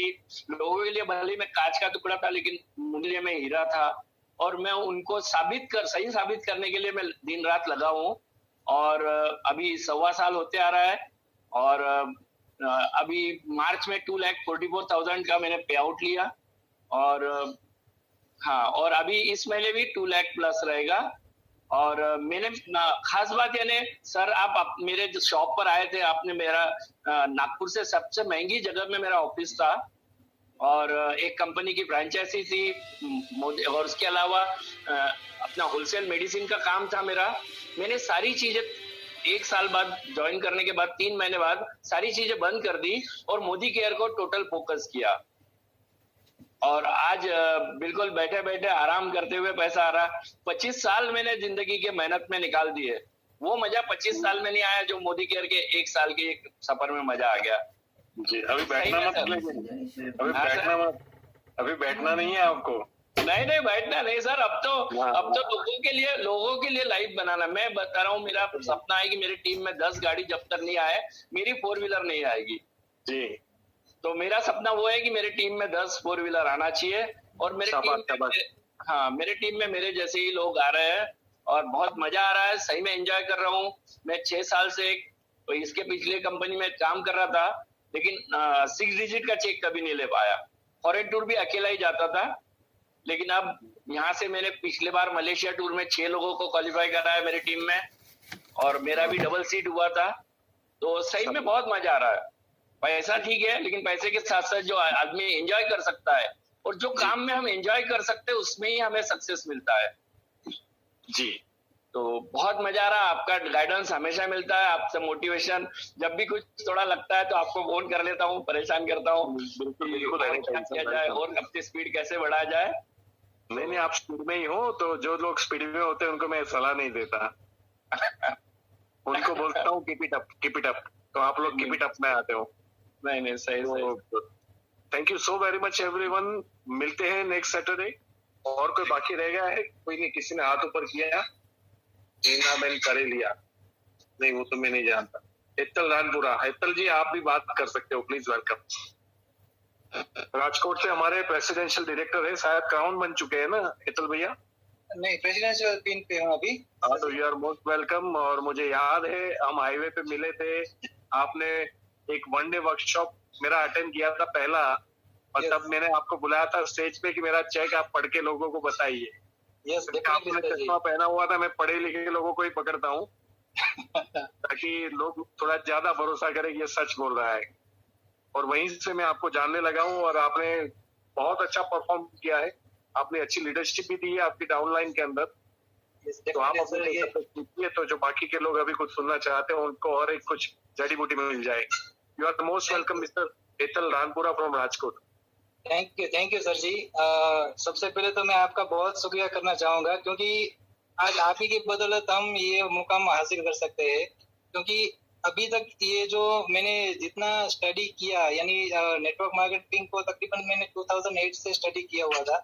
उस टाइम मुझे समझ में आ गया था कि पैसिव इनकम करनी है तो डेफिनेटली नेटवर्किंग करनी पड़ेगी, और नेटवर्किंग अगर आपने सही कंपनी से सिलेक्ट कर ली तो डेफिनेटली आप सक्सेस हो सकते हो। तो जो पैसिव इनकम का जो एंजॉयमेंट होता है, मैं तो नहीं चाहूंगा कि किसी के साथ ऐसा वाक्य हो। मेरे साथ एक ऐसा वाक्य हो चुका था कि एक टाइम में मेरा जो लोअर बैक था उसमें कुछ प्रॉब्लम आ गया था। तो उस टाइम मुझे 2 महीने तक कंटिन्यू बेड रेस्ट पे रहना था।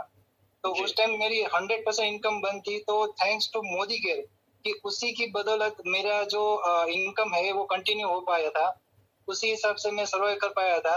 और उस टाइम ही मैंने सोच लिया था कि डेफिनेटली अगर करना है तो मोदी केयर करना है और 100% अचीवमेंट के साथ ही करना है। और जो मैंने पैसिव इनकम ली है वही पैसिव इनकम को मैं चाहूंगा कि हर एक लोग जो इस मीटिंग में है वो हर एक लोग वो इस मीटिंग से जान के ये डेफिनेटली कंपनी के साथ थ्रू होके ले सके। और डेफिनेटली मैं आपका शुक्रिया करना चाहूंगा, सुनील जी का शुक्रिया करना चाहूंगा, क्योंकि आप ही ने हमें जो डेफिनेटली जो राइट गाइडेंस है वो हमने दिखाया, आपने हमें दिखाया है। और आप ही की बदौलत मैं फिर से बोलना चाहूंगा कि आप ही की बदौलत जो है वो हम अचीवमेंट कर पा रहे हैं। Thank you sir ji. So much. और अभी हम समापन करेंगे, मुझे नहीं लगता कोई बाकी रहा है। और जो भी इच्छुक हो, क्योंकि देखो ये सेमिनार की तरह होता है कि GBD come on the stage, RBD come on the stage, तो हम ऐसे ही बुलाएंगे, प्रिप्लान नहीं होता। मेरे से मेरी upline doctor Surekha Bhargava ma'am बहुत अच्छे से प्रेजेंस करती है। लेकिन एनीवे मैं ये चाहता हूँ कि अभी ये मीटिंग तो सिर्फ मैंने इसलिए रखी है कि नए लोग जो आए कम से कम मुझे एक बार मिल ले, बस मेरा इंटेंस इतना ही है। उसके बाद फिर वो आपका है और आप लोग सपोर्ट कर रहे हो, आपका सिस्टम